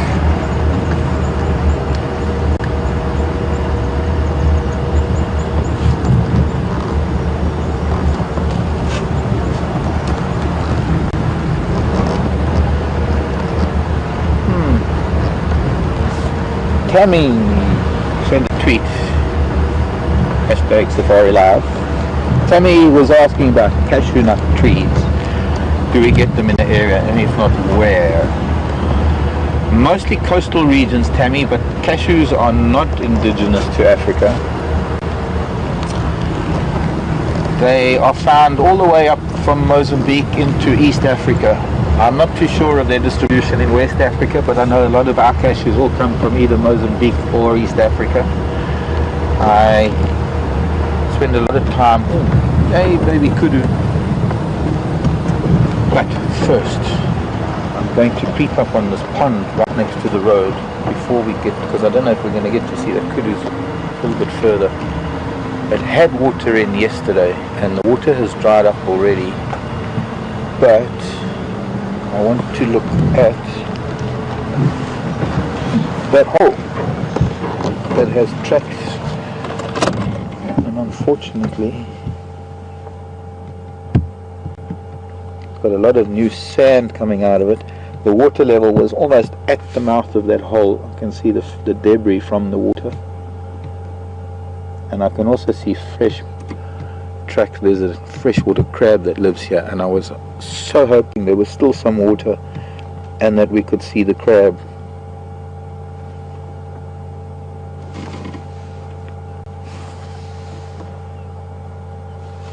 But it's not to be. Anyways, nice try. This is what I was telling you about earlier. I wanted to I was going to show you earlier on today when we started. I said I want to show you something special. Well, this is special, but it's not here. It's deep in its hole.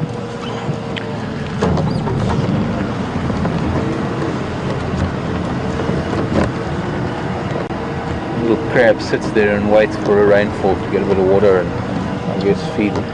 The young kudu and its mother moved off. They were quite far in this silver cluster leaf forest. Silver cluster leaf starting to fade a little bit.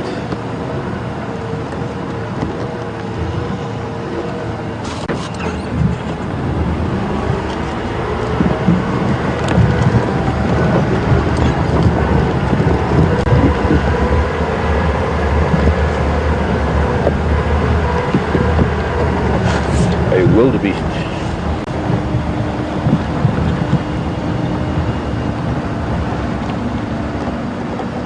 Morning, Mr. Wildebeest.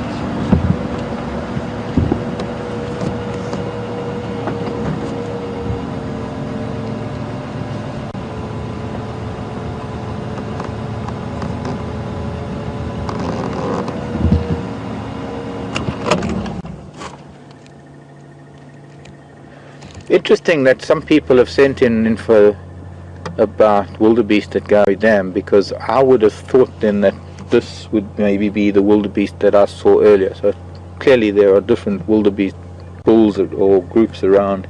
I don't know if he has a group with him.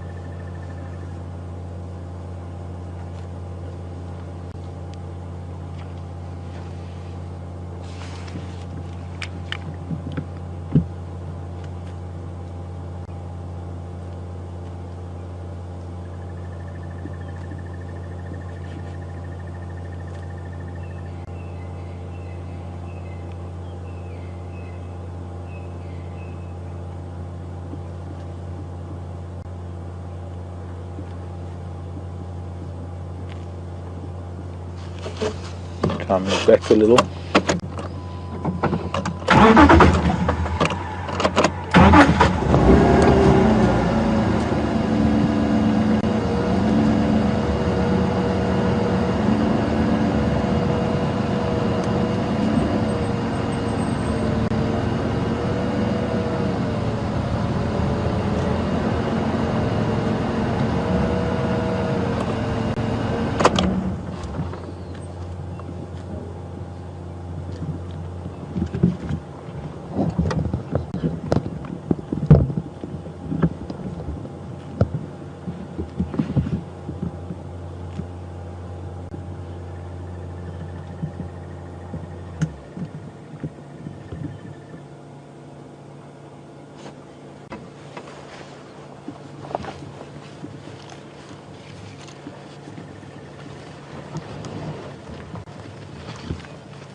he's heard something or seen something.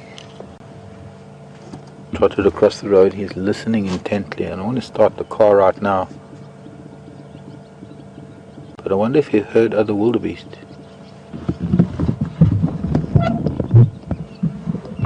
Because he suddenly got interested in something, and now he's just walking casually.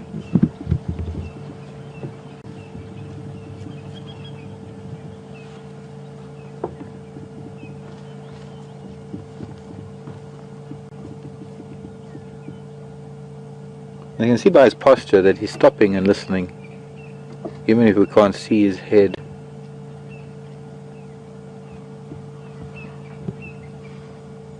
He walks and he stops.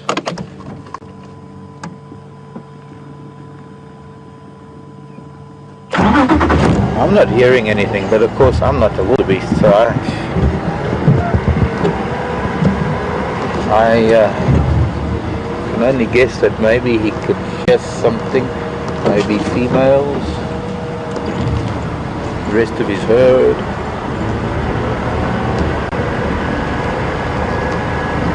Bye bye, Mr. Wildebeest. Good luck in your quest.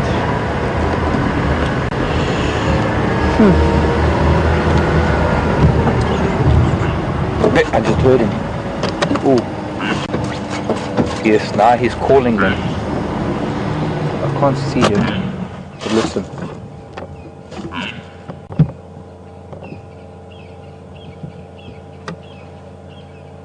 So he must have maybe heard other wildebeest, and now he's answering.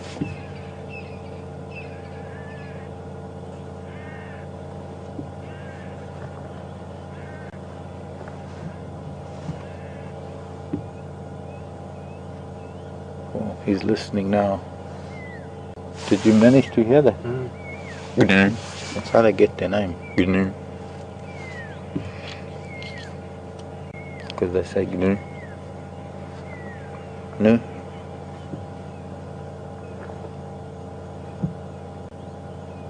Interesting. I hope he finds who he's looking for.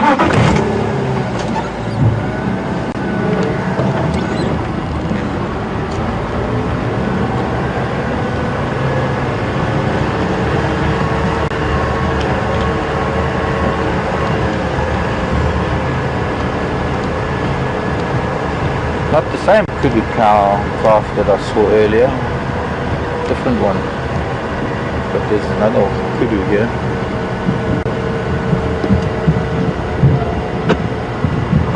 Two kudus.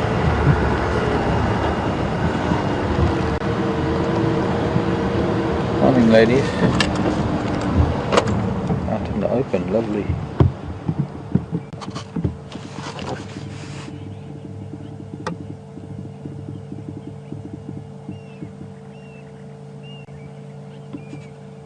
Quite stately when they walk.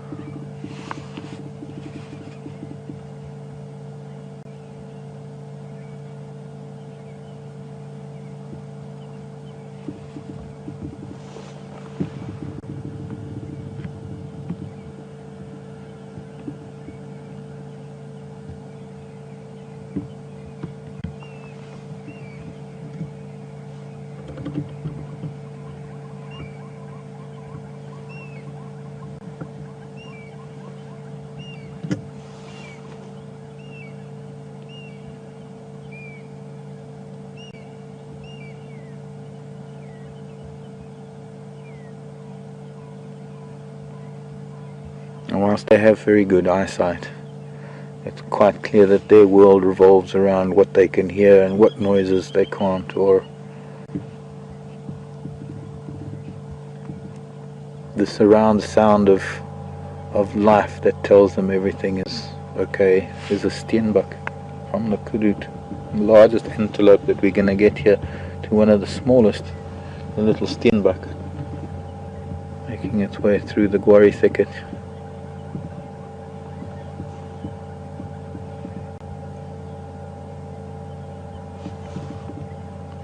Also, big ears in relation to its body size, telling us that hearing is one of the most important facets of survival for these animals. And it's not just a case of hearing that that crunch of a twig if something's stalking them. It's hearing that alarm call of a squirrel or the alarm call of a go-away bird, or very much like the francolin that we heard earlier when we were on Impala Plains. That sound of francolin being frightened and startled, flying up out of the grasses, is something that will make them very alert. But clearly those very long, thin legs with very, very narrow hooves allows them to walk in relative silence. Now, I was going to mention it when I went to collect the snakeskin earlier. I came back and I can't tell you how amazing it feels to walk on the wet earth and the wet ground, wet grasses. It's like Mother Nature just giving you a cushion of softness. So for them, they can hear a lot, despite the fact that they're walking through the bush. They don't really displace a lot of matter when they put their feet down there, walking at a normal pace. When they lift the front foot, the back foot goes pretty much into the hoof print of the front foot, so they lessen the chances of stepping on things, and it allows them 360-degree audio, and with those ears amplifying the sound, gives them a good idea of how safe it is to venture further in their quest for food. Bye bye, Kuru.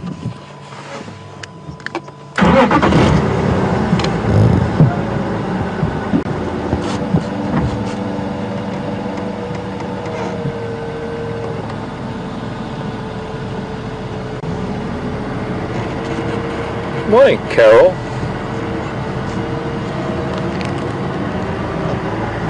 Carol's in Santa Monica, California, wanting to know if animals ever get disturbed by human voices. Oh yes, they do. I have seen many times sitting with animals. In fact, yesterday was a perfect example. But I've seen how sitting with animals, sitting quietly, that parlor running,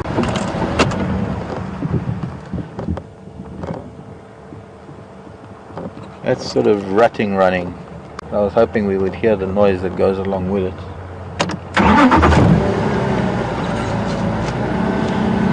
Sorry, as I was saying, sitting with animals, sitting nice and quietly with animals and other vehicles with loud people on them. A lot of times people from the city don't quite understand how loud they are, because in the city there's so much ambient noise that you normally have a higher tone, or rather a higher volume level than you do out here, especially on a day like today. It's relatively quiet, there's no wind, sound travels tremendously far and easily, especially being damp. Now, I've been with animals where the vehicles have been approaching, and from even a quarter of a mile away you can hear the laughter and the high volume of voices, and I've seen animals just get up and move off. Or elephants actually physically running away from the sound of voices. Of course, it depends on the individual animal. Some animals are completely or completely ignore the sound of voices. We've been sitting sometimes with leopard or with a sighting, and guides sometimes talk across the vehicles to each other, or you might get a guide that is explaining something to his guests and he has a little bit of a loud voice, or sometimes guests even that are quite loud, and quite often the leopard carries on sleeping, doesn't even lift its head. So sometimes, yes, sometimes animals are disturbed by our voice. I've inadvertently scared animals with my voice. And one of the most famous of all for me, that I regret, was up in the Timbavati. I was doing a game drive. I was managing a lovely little camp up there, which has now since been rebuilt and sold and then rebuilt and called something else. But I was in this beautiful grassland area, and there were guinea fowl all around me making alarm calls and going crazy, and I was expecting a cat, I was expecting a leopard, to be honest. And I looked down in the grass right next to me because I hadn't seen it. The little opening in the grass suddenly came next to me, and crouched down, just ready to make a pounce, was this caracal, which is also known as a lynx.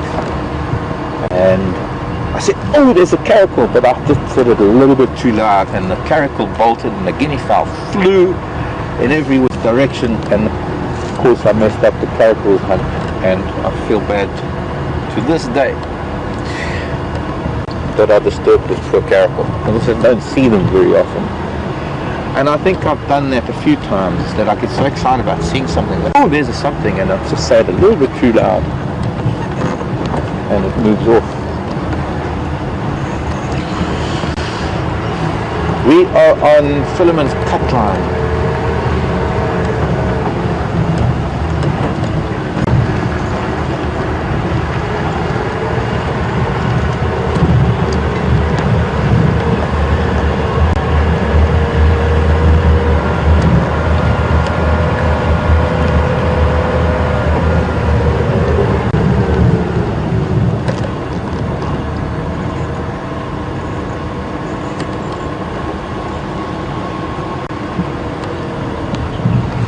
Jam on Twitter, tweet,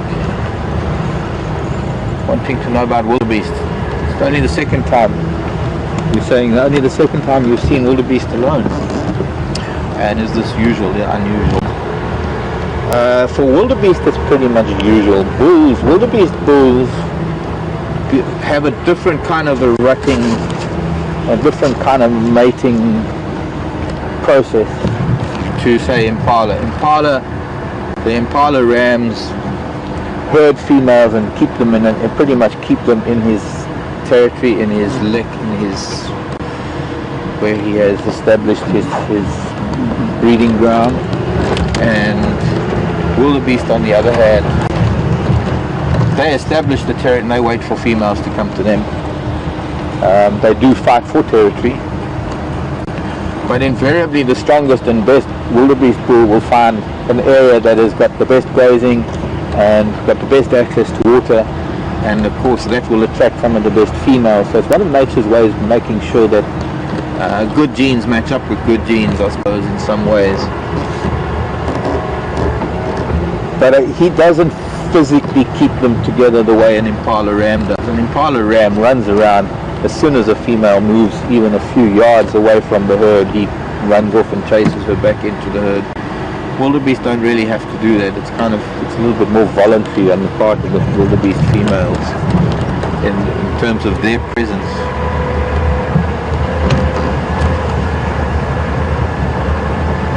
Thanks for the question, Jan.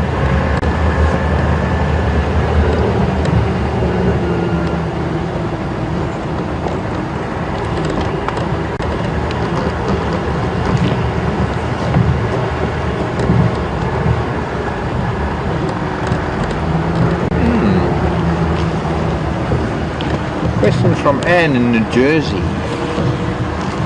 I just felt to drop. Why do we tend to find wildebeest and zebra together?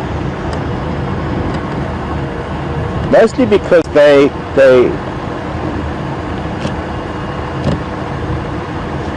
there are a couple of reasons there, Anne, actually. I couldn't say mostly. One of the reasons is food-wise, wildebeest prefer shorter grasses, and the zebra have a different digestive system. They just eat any grasses, but they often eat grasses short enough for the wildebeest to enjoy. But the other reason is that there are often plains animals that stick together for greater safety reasons. Some people say that the zebra have better hearing and the wildebeest have better eyesight, and so they complement each other from that point of view. I don't think that I can't comment on that either way. They've both got good eyesight, they've both got fairly good hearing, but most definitely because they spend time together, there is a difference in the way they perceive the world around them. So wildebeest might pick up on a predator quicker than zebra, or vice versa. And funnily enough, you'll also find that wildebeest and zebra, if there are giraffe around, the wildebeest and the zebra will migrate to where the giraffe are, and you'll also find that maybe baboons will come in and also congregate in a place. Sometimes you get many different species, and impala too, a number of different species that will be not necessarily seeking each other out, but if they are there, they will feed together, because generally they have different feeding methods or different things that they feed on. When it comes to the grasses and the grazers, obviously it doesn't matter what size animal you are, you can all reach the grass. So nature kind of divides up the grazers into different types of grazers, requiring or favoring different parts of the grass. And then of course when it comes to the browsers who might spend time with the grazers, they might all be eating leaves. So nature just gives them different heights and different sizes. So you've got the little steenbok at the bottom eating the lowest leaves, to the giraffe who's eating the leaves, the giraffe and elephant that are eating the leaves at the top of the trees, limiting the amount of competition, but still allowing them to be together because they can assist each other when it comes to looking out for danger. The more the merrier. And of course, the more people, or rather, let's put it this way, the more animals you hang out with, the less chance that it's going to be you that's going to be targeted by the lion. So the more bodies they have around them, the more secure they feel. And sometimes they can't always have other wildebeest around them.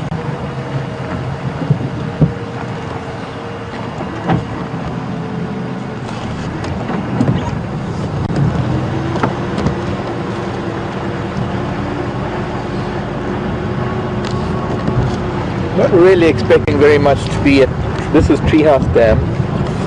Not expecting too much here because it is rather cool. There is a lot of moisture around. There's no need for animals to come and drink as much as it is on a hot, dry day. And temperatures are cool. I think animals are out and about feeding more than anything at the moment, because they've probably been curled up in the bush after the rain, chewing the cud, and now they need to replenish stock of food in their stomachs.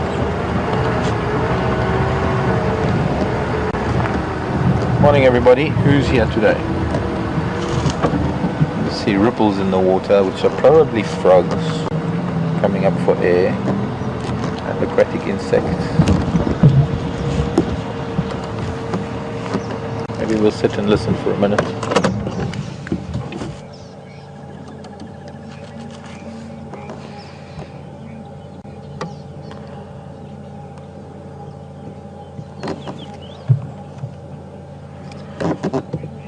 Kirsten in Denmark. I think I got this question the other day and then I was probably somewhat distracted. So I apologize for that, I really do. But this time I'll answer it. Do we get dik-dik? Yeah. No, we don't. But it's very interesting, Kirsten, because dik-dik occur in two places. The same species, and there's quite a large geographical area between the two different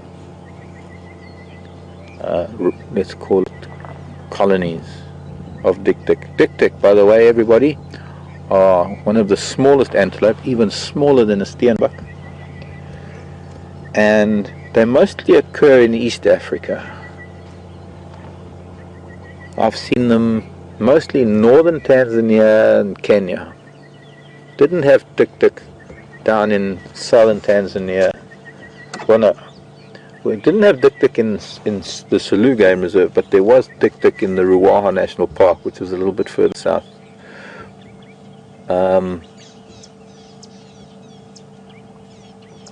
But further south from Tanzania, there is no dik-dik until you go right across to the southwestern part of the country to Namibia, or rather the continent, not country, continent, to Namibia.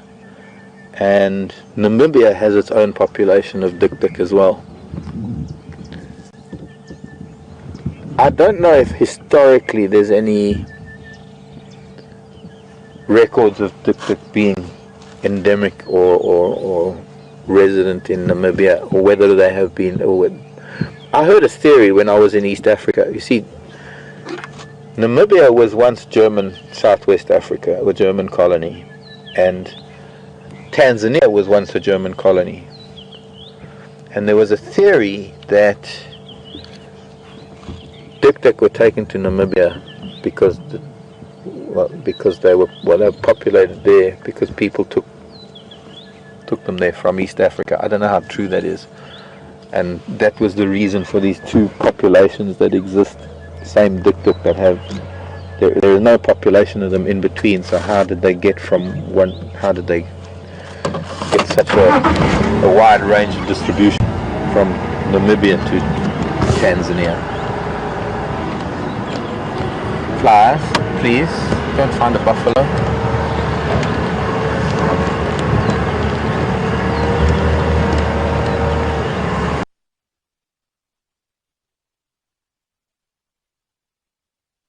Because we're at a dam and there's lots of buffalo down there.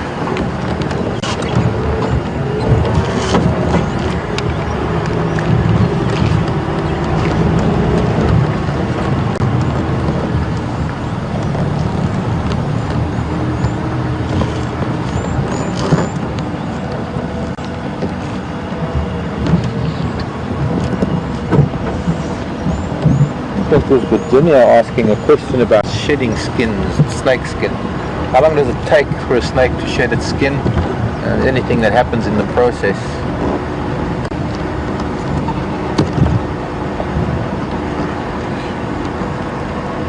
Now, it's not a very long process. It could be anything from 5 to 20 minutes.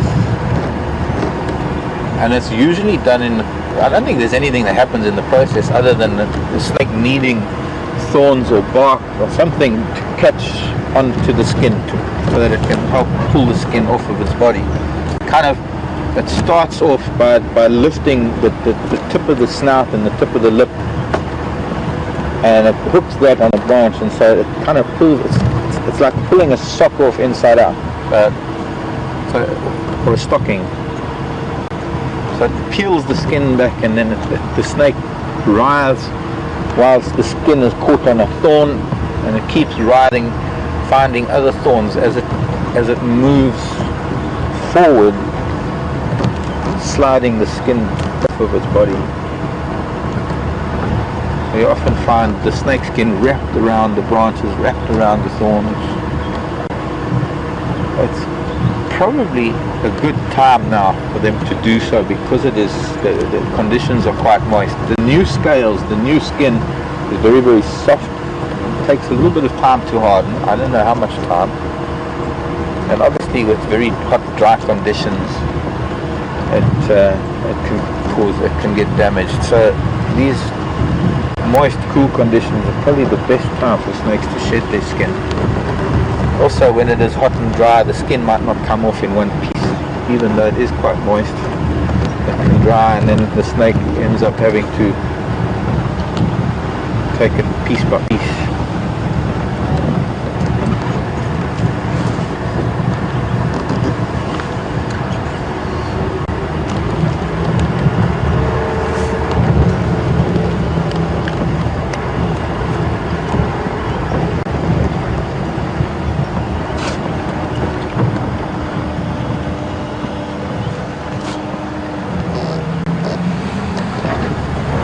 Brenda, very interesting question, Brenda, and I'm going to see if I can find, before we go into this dip, because the signal might change going into the dip. I want to see, here I can find the head.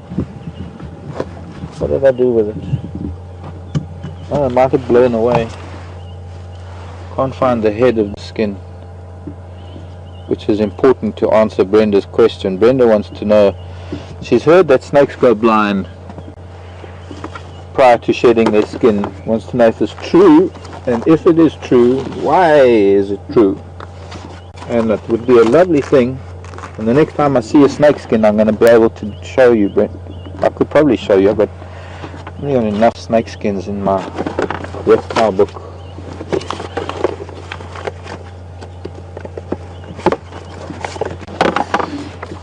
sure there's snake skin in here that's still got an eye on it. Unless someone's been playing with my book. Ah, there's one. Do I have an eye? Not really. A little bit squashed. The best I can do under the circumstances, but maybe if I find another snakeskin I'll try and find it. I think I've lost the top part of this snakeskin I found this morning. This is a little bit squashed because it's been in a book for a long time. But here is this round thing, is the eye. Now what's very interesting about snakes is they have a transparent eyelid. Their upper eyelid is permanently shut. So it's a fused eyelid and it is permanently closed, but it's transparent. So it acts as a shield against the eye, to protect the eye, because a snake, it's very difficult for a snake to clean its eyes, obviously. Doesn't have the tongue like a gecko. Now just prior to shedding its skin, a snake, the eye becomes opaque because that eyelid starts coming away from the eye because the new eyelid is growing underneath, and yes, they do become very, very quite opaque, and then hence the concept that they are blind. I guess they can sense movement, but I guess they can tell the difference between light and dark, and they could probably see something close to them if there was movement close to them. But it is almost like a blindness, and until they hook the part of the snakeskin over their heads, they can't really see very well.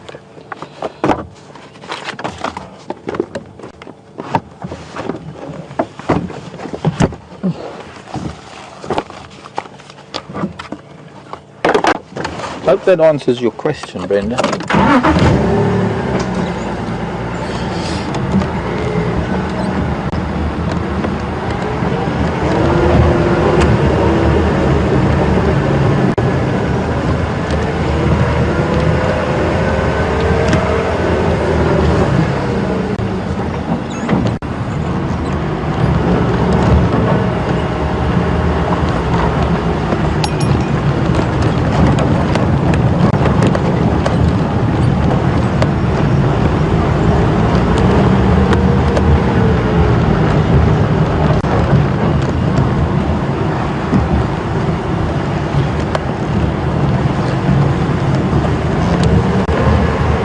Pretty grey there, huh? Unfortunately that's further east, so it might not come this way, but that's the bit of rain falling to the east of us, probably over in Coral right now, and that edge of the Kruger National Park.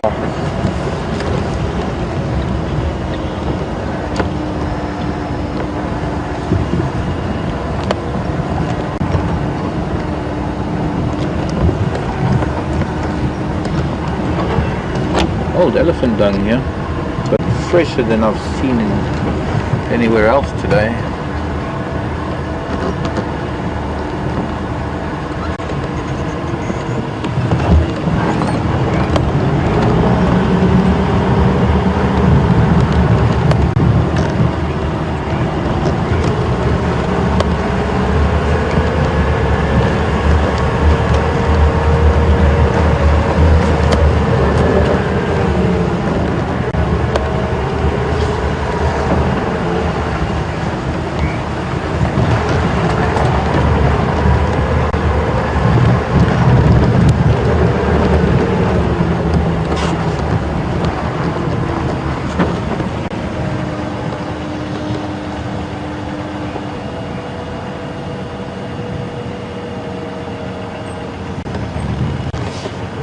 Susie sent an email, something about an elephant's foot. Did you get it? The last one.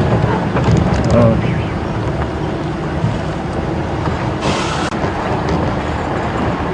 Maybe after I go through this pretty low-lying area here, get into Twin Dams Road, maybe the radio will be a little bit clearer, more audible.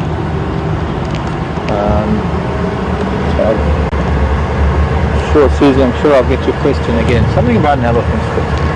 Maybe give it a minute or so. Get up to Twin Dam Road.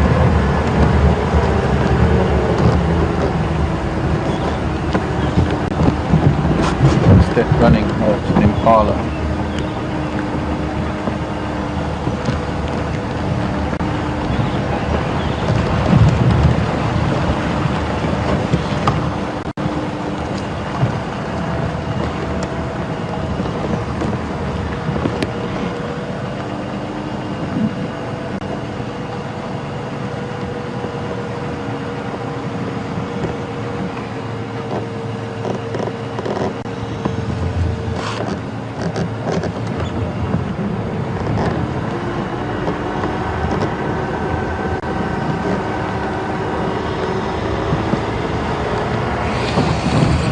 I think we ought to go and just visit Twin Dams again while we're down here.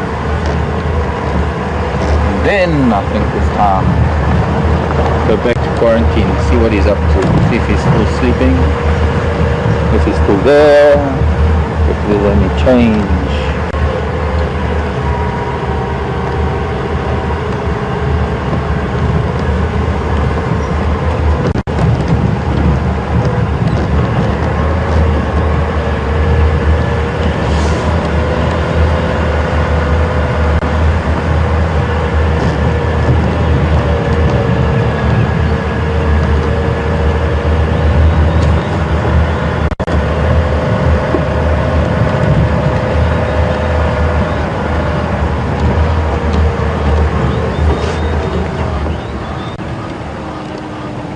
Very interesting. I've just noticed something. You can hear an Egyptian goose alarming, and it's standing on top of a nest.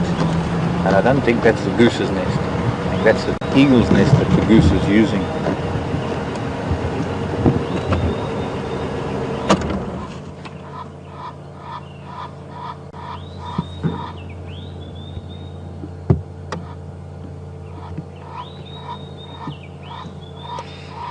Geese don't carry sticks like that to nests. They'll use other nests. It's Wahlberg's nest that. I wonder if it's paying rent. Or I wonder if the Wahlbergs come back and say, who's been in our nest?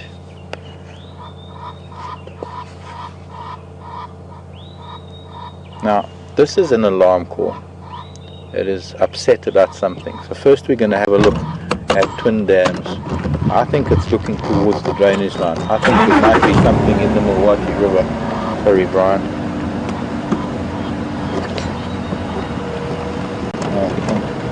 Get a better view from here. It does seem to be looking up the Milwaukee and complaining.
Here, no birds alarming, nothing happening here, so we're going to head up the Milwaukee. This is the Milwaukee River.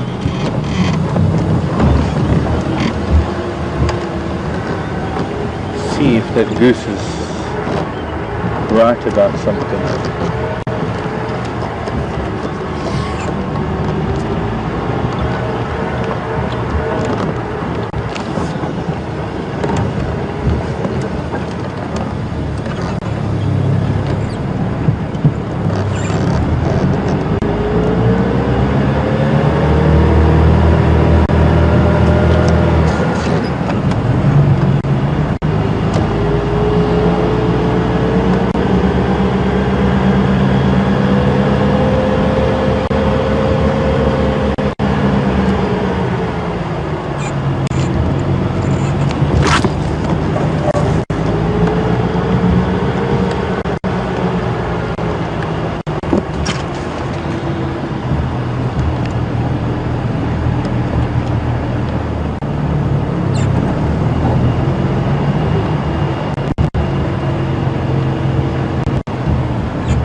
hasn't always been hanging this low.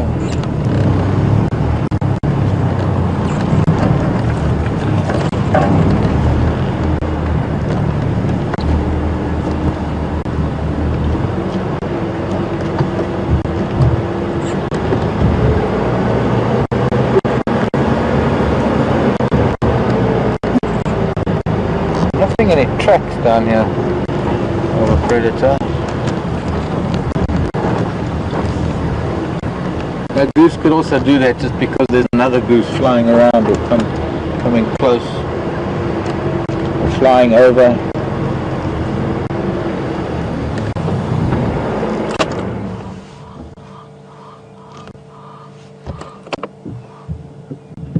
Still going.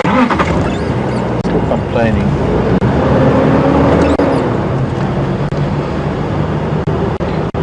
Normally if it's a flyover by another goose, then by now that goose should have calmed down.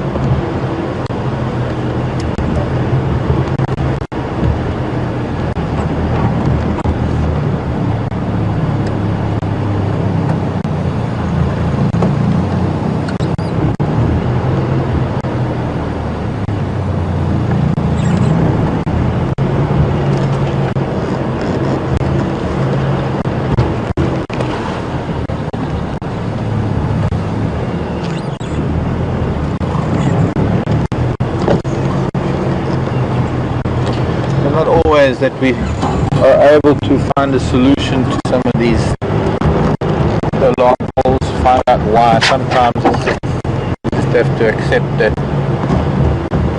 even though we can read all the signs, sometimes we either misinterpret or we just miss other signs, or we just can't quite get to the place.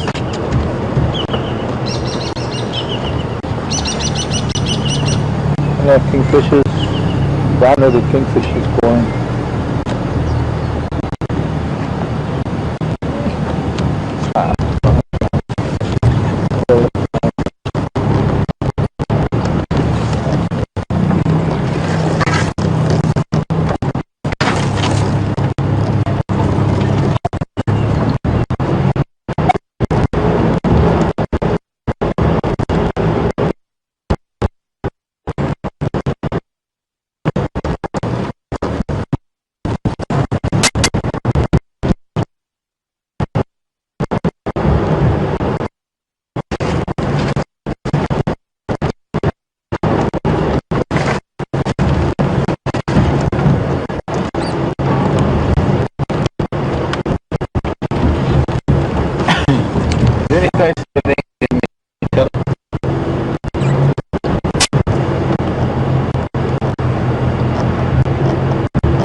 I think we had a bit of a signal issue the last couple of minutes, maybe coming out of the riverbed.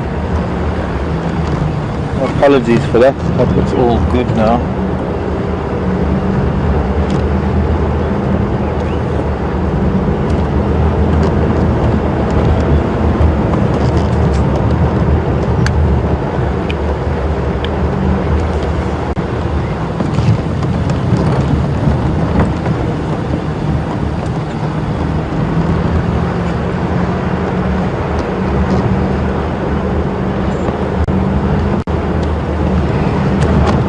unfortunately, and Final Control's trying to get the question, Susie, in California, trying to get the question through to me, but unfortunately, the radio is very crackly. I can tell that it's a question about an elephant's toe, but I'm gonna have to wait until maybe we're either closer to camp or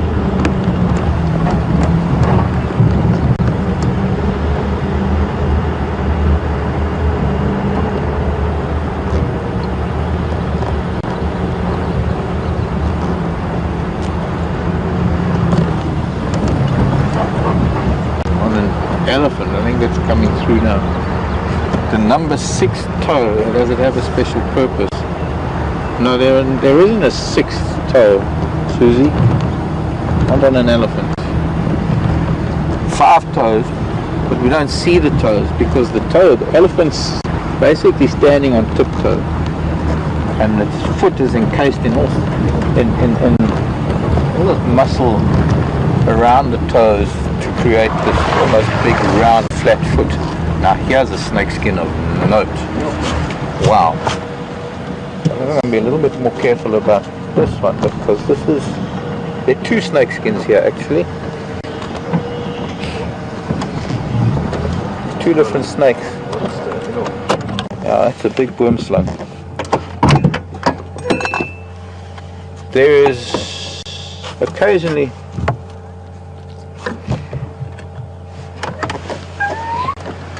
we see the 3 or 4 toenails because the toenails are kind of external on the toes. But there definitely isn't a 6th toe on an elephant. Are you here, Mr. Boomslang?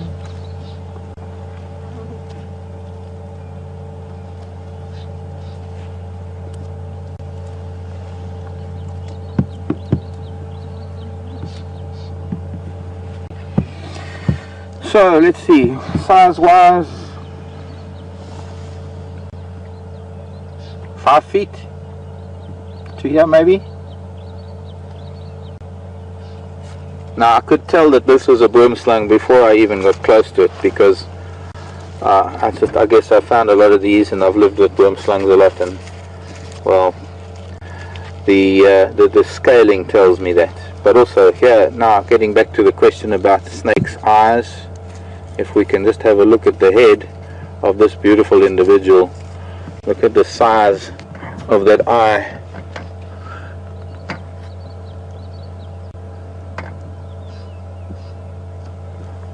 The actual head skin has split a little bit. This is the bottom jaw. I'm just going to peel that back for now.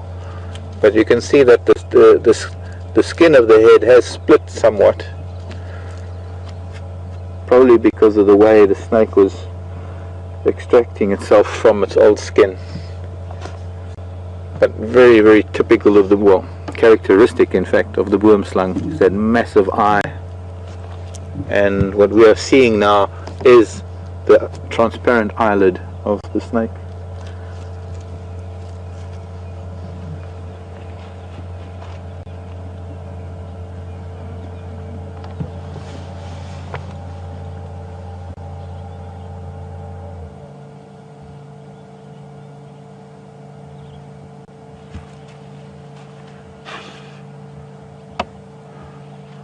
The other skin looks very similar to the one I found this morning. It's a very small, it's a smaller version of it.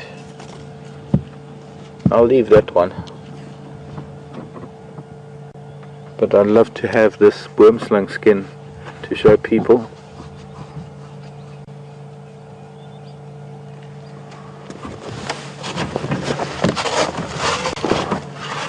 Fairly big for a boomslang. They could probably grow a little bit bigger than that, but that is a fairly large individual. Now, I suppose the other thing I should have looked at is the tail. This is telling me that this is probably a male boomslang. Where my finger is here, this is where the tail begins. So it's a very, very long, very narrow tail, which is most likely a male. You might find the male of snake species tend to have long, thinner tails. Females have shorter, fatter tails. but I know that this is the tail because this is where the scales change and where the cloaca is, the cloaca being that organ, that spot on the snake that is, oh no, you know what, I'm wrong, that's the tail, there's the tail. I wasn't looking at this properly. You can see just next to my thumb here where the underside of the snake, it has, the scales are divided into two, and then just in front of that where they have the single scales, and that is where the cloaca is, where the two meet. I was looking at an anomaly on the skin that I thought was the cloaca earlier, but closer inspection, that's quite clearly where the tail begins. So, or at least a foot of the snake being the tail.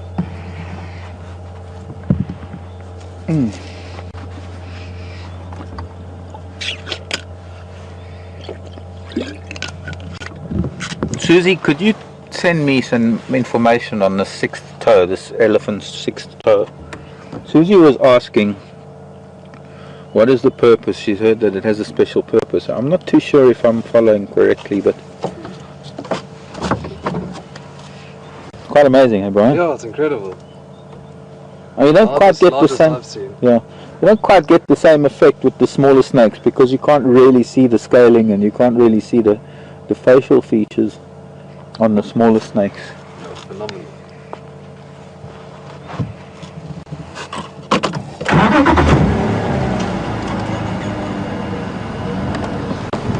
So quite clearly the last 24 hours has been ideal snake shedding temperature, weather. Also it's time to sort of become a little bit less active going into the dry season. There is a lot of snake activity now, just prior to this rain and probably now with the moisture, and after a growing period in the summer. You see that as they grow and the scales get bigger, they need to shed their skin so that the fresh scales can come out underneath, bigger and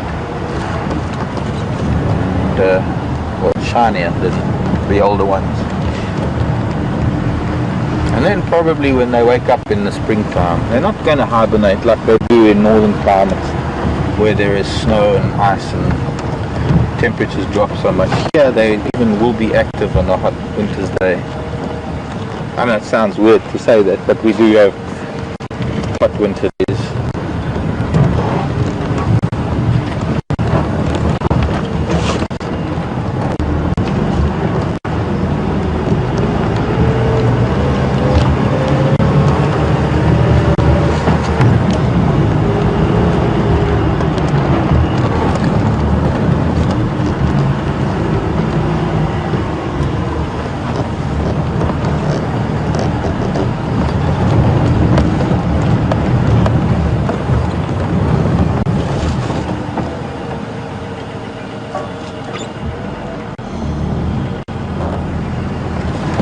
Sam in Austria.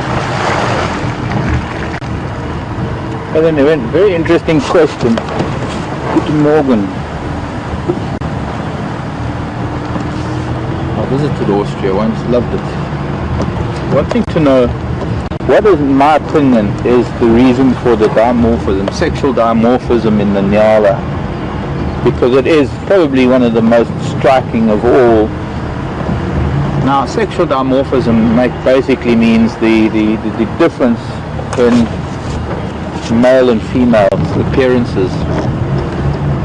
And while birds and fish and lizards and many other things do have a very, very distinct color variation or distinct marking with males or females, not really that often that we find it in the mammal world.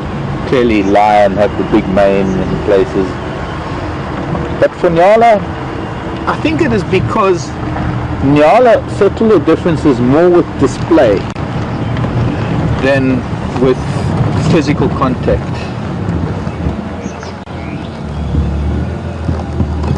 The little duiker running away.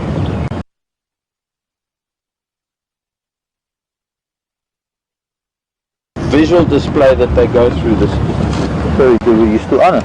I had a little bit. Oh, I thought it ran off because I'm concentrating on it. You should like get a stick and whack him on the back of the head.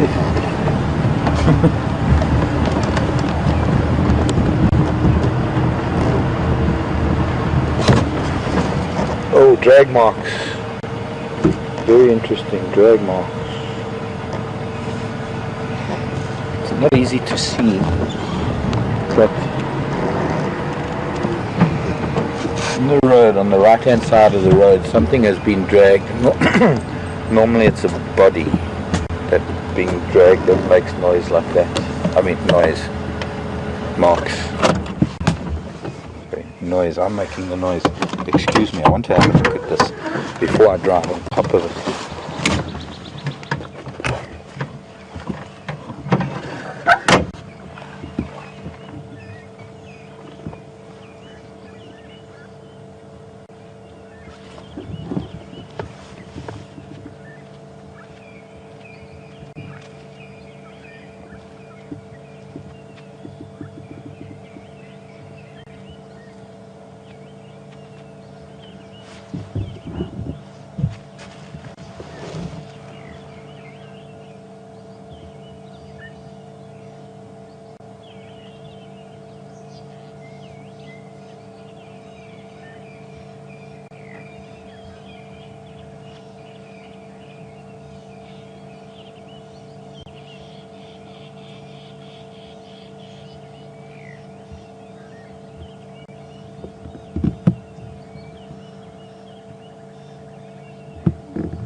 Whatever it was,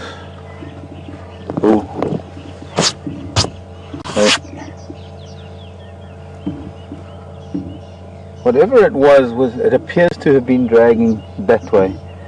The ground is very compact as a result of the rain, and it's very hard to pick up tracks in this flat light. It's pretty grey. I'm bending down because I'm trying to get low down to try and see even the minutest shadow in an almost non-existent track, and it looks like it's possibly, there is hyena track there, but I think it's possibly a cat and maybe hyena on top of it following the scent trail of it.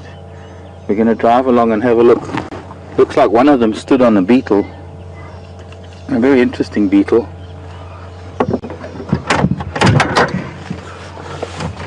A ground beetle, doesn't have wings. A lot of sticklers shouting up there. If I don't find anything here, I'm going to go back that way. It's very hard to see which way things have been dragged. This, by the way, is a little beetle known as a tok-toki, and it's a ground beetle. It has a very interesting hard end segment to its abdomen, and the way this beetle finds a mate, is it knocks. It uses that hard abdomen to knock on a stone or a dead leaf, and it has a Morse code that it uses to find a mate. I wonder if we shouldn't maybe just first try down there. I'm kind of thinking that it was that way.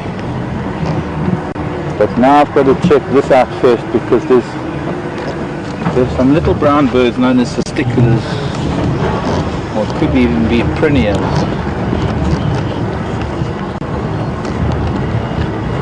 Are making some noise here, and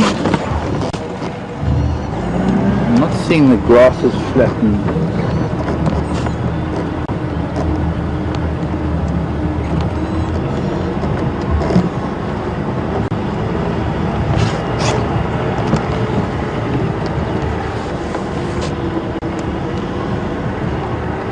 warming up very quickly. All of a sudden, a little bit of a break in the cloud, and suddenly the temperature just skyrockets.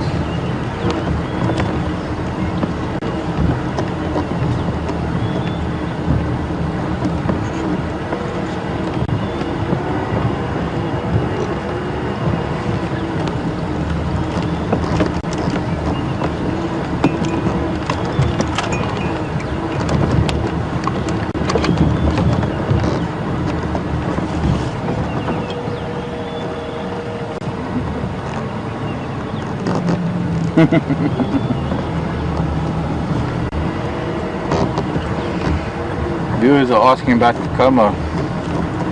Well, yeah, he thought since the thumb was coming out today, he thought maybe he'd join the thumb.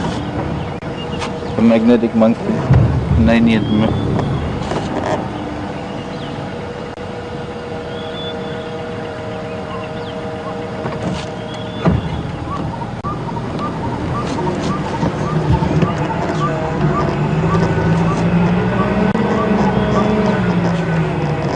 Yes, Kakama's there.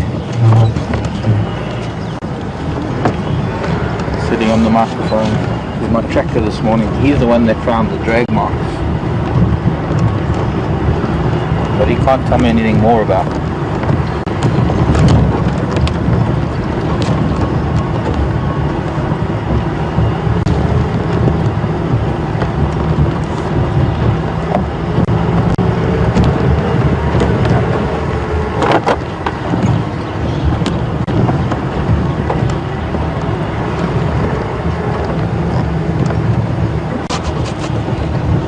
That boom slung skin. Oh, that's what that was. The birds were shouting at that. There's a slender mongoose and we can't really see much of it. Good luck with that, Brian. What are you eating? It's got something. Definitely eating something. But unfortunately, maybe if I move forward. Can you see it? Oh, he's off. Just the black tip of its tail as it sneaks off. I'm wondering if maybe it didn't raid. That's what the sticklers were shouting at. So we can get back to these drag marks now. That's a little mongoose, mostly solitary. A lot longer than the dwarf mongoose. There it is. It's going to come out onto the road maybe. Yeah, I'd like to. Just amongst that quarry, the base of that quarry now.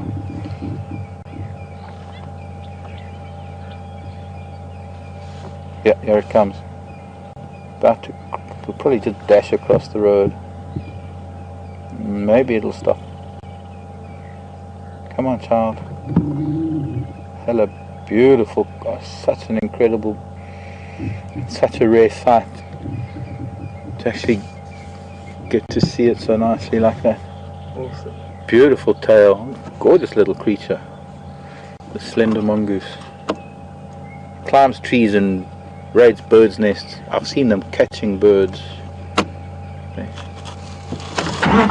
Ferocious little things. Not weasel family, these are mongoose family. The weasels and things belong to the mustelids.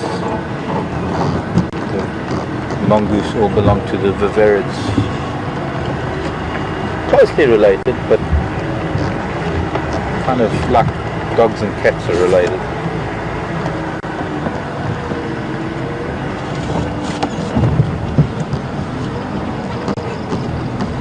So these drag marks all the way along the road.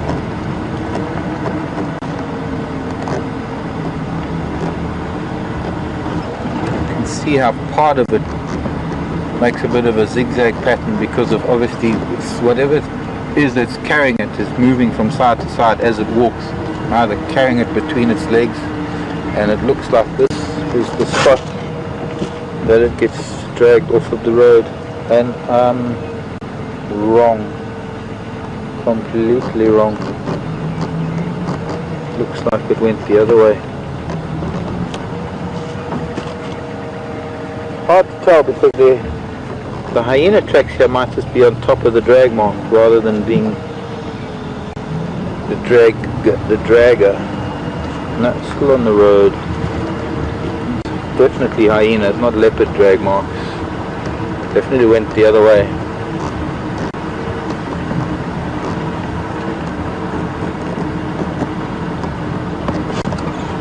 Probably gone into the drainage line off of that little track that we were on.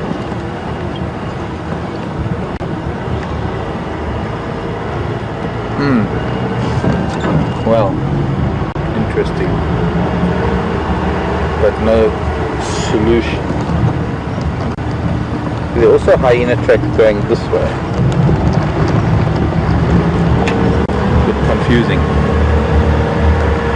If it's hyena, it's a different matter entirely, because if it's hyena, there's not likely to be anything at all, because hyena don't store their carcasses as much as leopards do.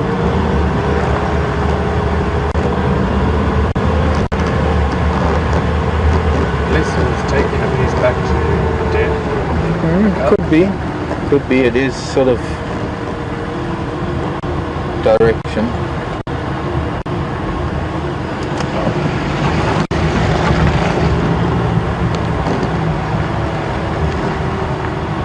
Hello, Franklins.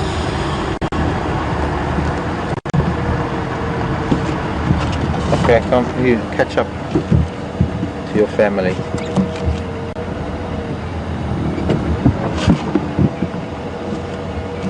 Wait for the chicken to cross the road.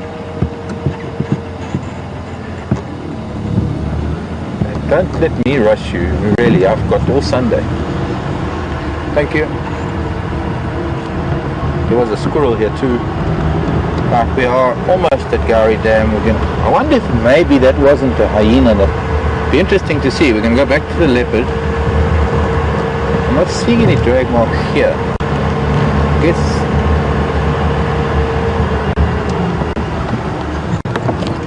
let's see if there's anything left there.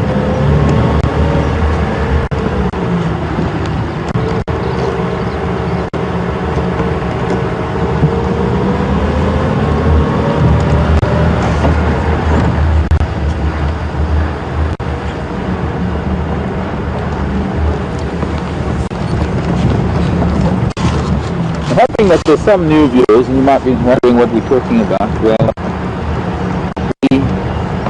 encountered a leopard on it that had killed a Impala 2 days ago in the morning, and we were lucky enough for the days to feed on this leopard, and we were there this morning. If you weren't with us when we opened up this morning, we started off with him. He was sleeping at the base of the tree. I noticed a little bit of skin and a little bit of meat still on the carcass. Mostly it was the leg bones, and I suppose a little bit of the spine that was left with a little bit of skin. So it's not really that much for him to feed on, other than for him to just chew on bone and things. So I'm hoping, well, we're going to go back and see if he's there.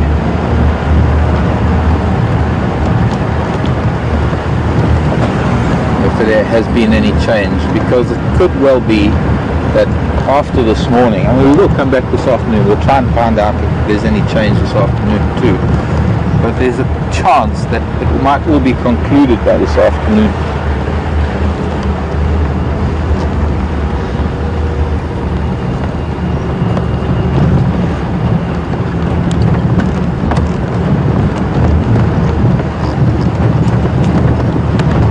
Maybe he's moved off. Might be a chance too that he's going to get thirsty and want to come down for a drink. For those of you who might be watching our Juma waterhole camera,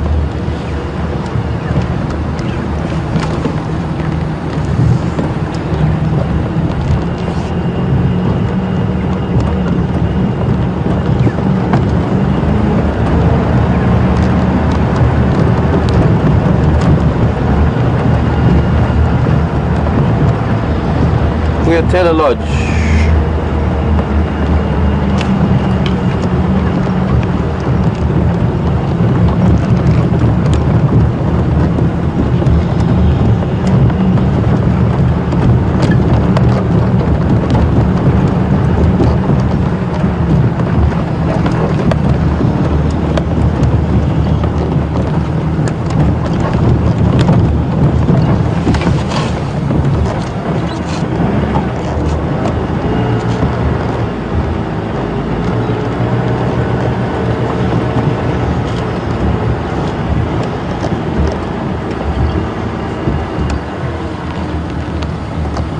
not mistaken, the carcass moved a little bit. Or was it like that when we were here this morning? Looks like it moved a little bit. I think it's moved a little bit. It was hanging differently this morning. Bunch of squirrels around. I can't see him though. He was sleeping at the base of this tree.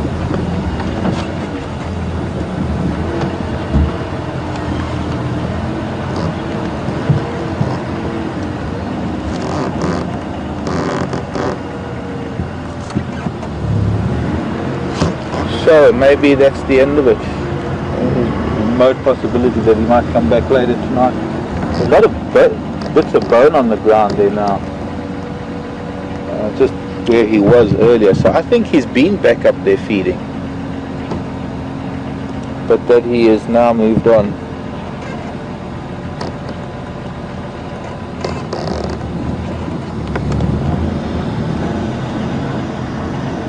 So I guess the only thing we can do is keep an eye out on the camera camp, or rather the camera online. Do my waterhole cam.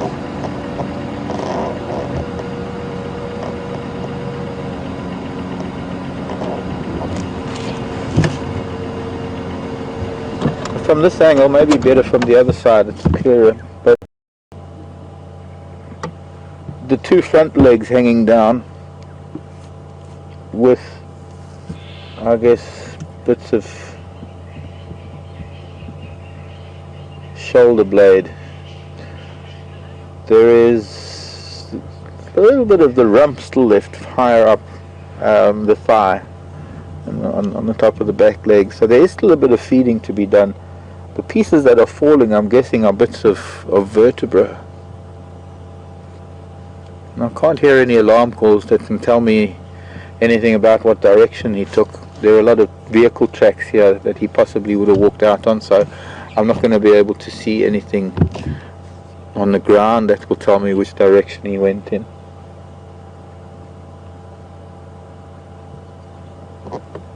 Quite interesting that hyena, although there were hyena here, they didn't hang around that long. Maybe it's because they made their own kill and that's what we saw, the drag marks that we saw now.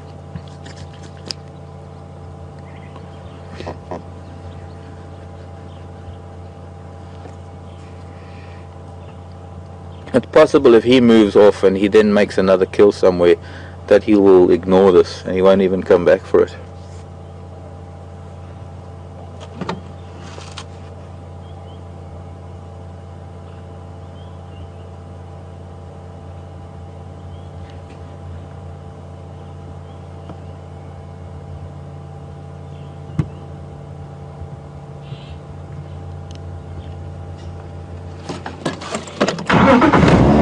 No point in hanging out if there's nothing here hanging around. Maybe just look at one or two of the bushes around here to see if he maybe moved away, but our only chance, I guess, is to see if there are some tracks on the roads later on. And of course, to follow up on those drag marks at the hyena, where those hyena tracks were, see what that hyena was dragging, or at least where. You might even find something later on Weaver's Nest that will tell us that it dragged it all the way up that little track that comes out Philemon's Dip, and then it eventually gets to... Oh, yes, I'm sorry, Disturb. Tell the whole world. Those are hardy-dar ibises, shattering the silence on this beautiful Sunday morning. So, something to look forward to later today, this afternoon. Following up on things like that.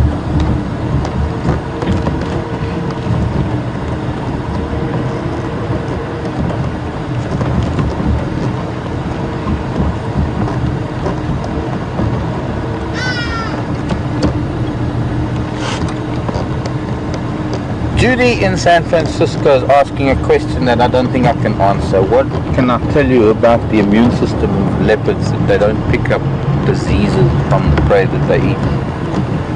I can tell you that there are a number of things that they can pick up. Anthrax, of course, is one of them that the immune system can't deal with. Then there is the question of interspecific contamination, whether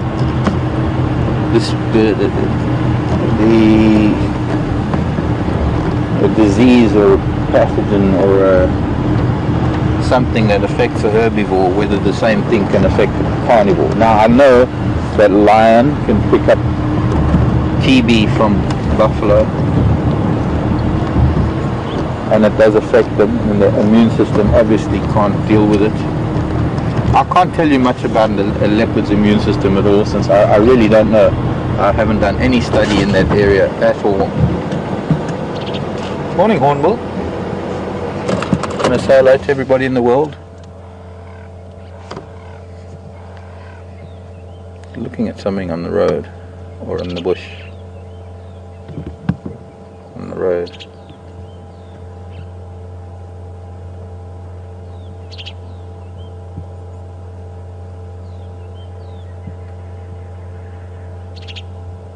But I guess something to look into, thanks Judy.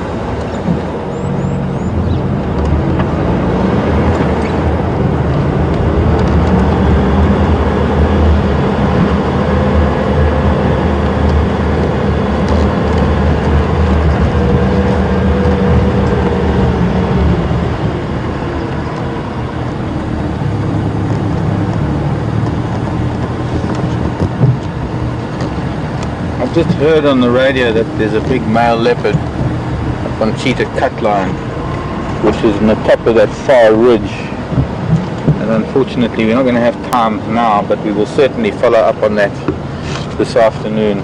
That very far ridge that you can see in the distance is where Cheetah Cut Line is. It isn't really that far, but it's certainly not close enough to get there in the next few minutes.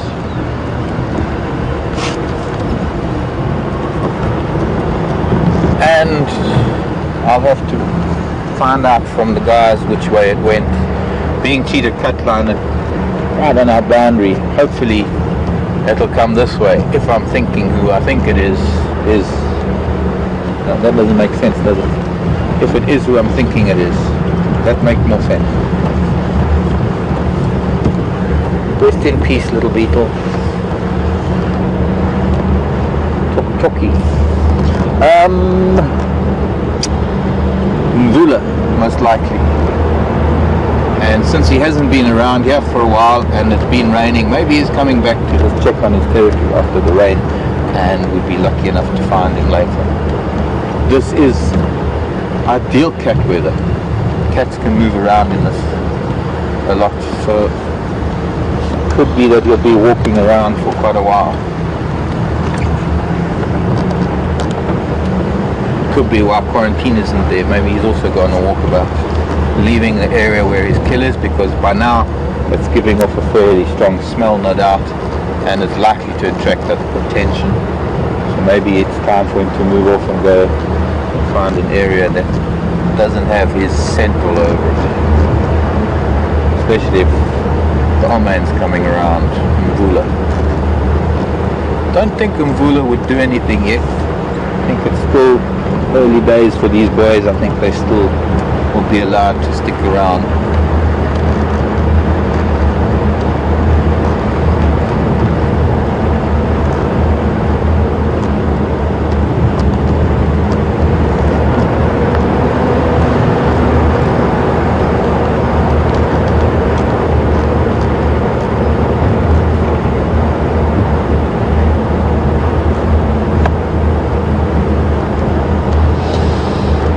after a wonderfully peaceful morning and very interesting questions. I have to thank you very much for sending in all the questions this morning. It's been absolutely wonderful. My name is Mark. Brian has been on camera with me this morning with the trusty thumb, and Tara has been sending those questions through from Final Control.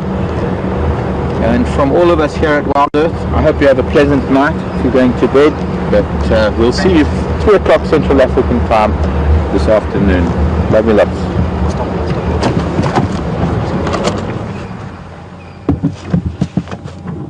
Back a little bit there.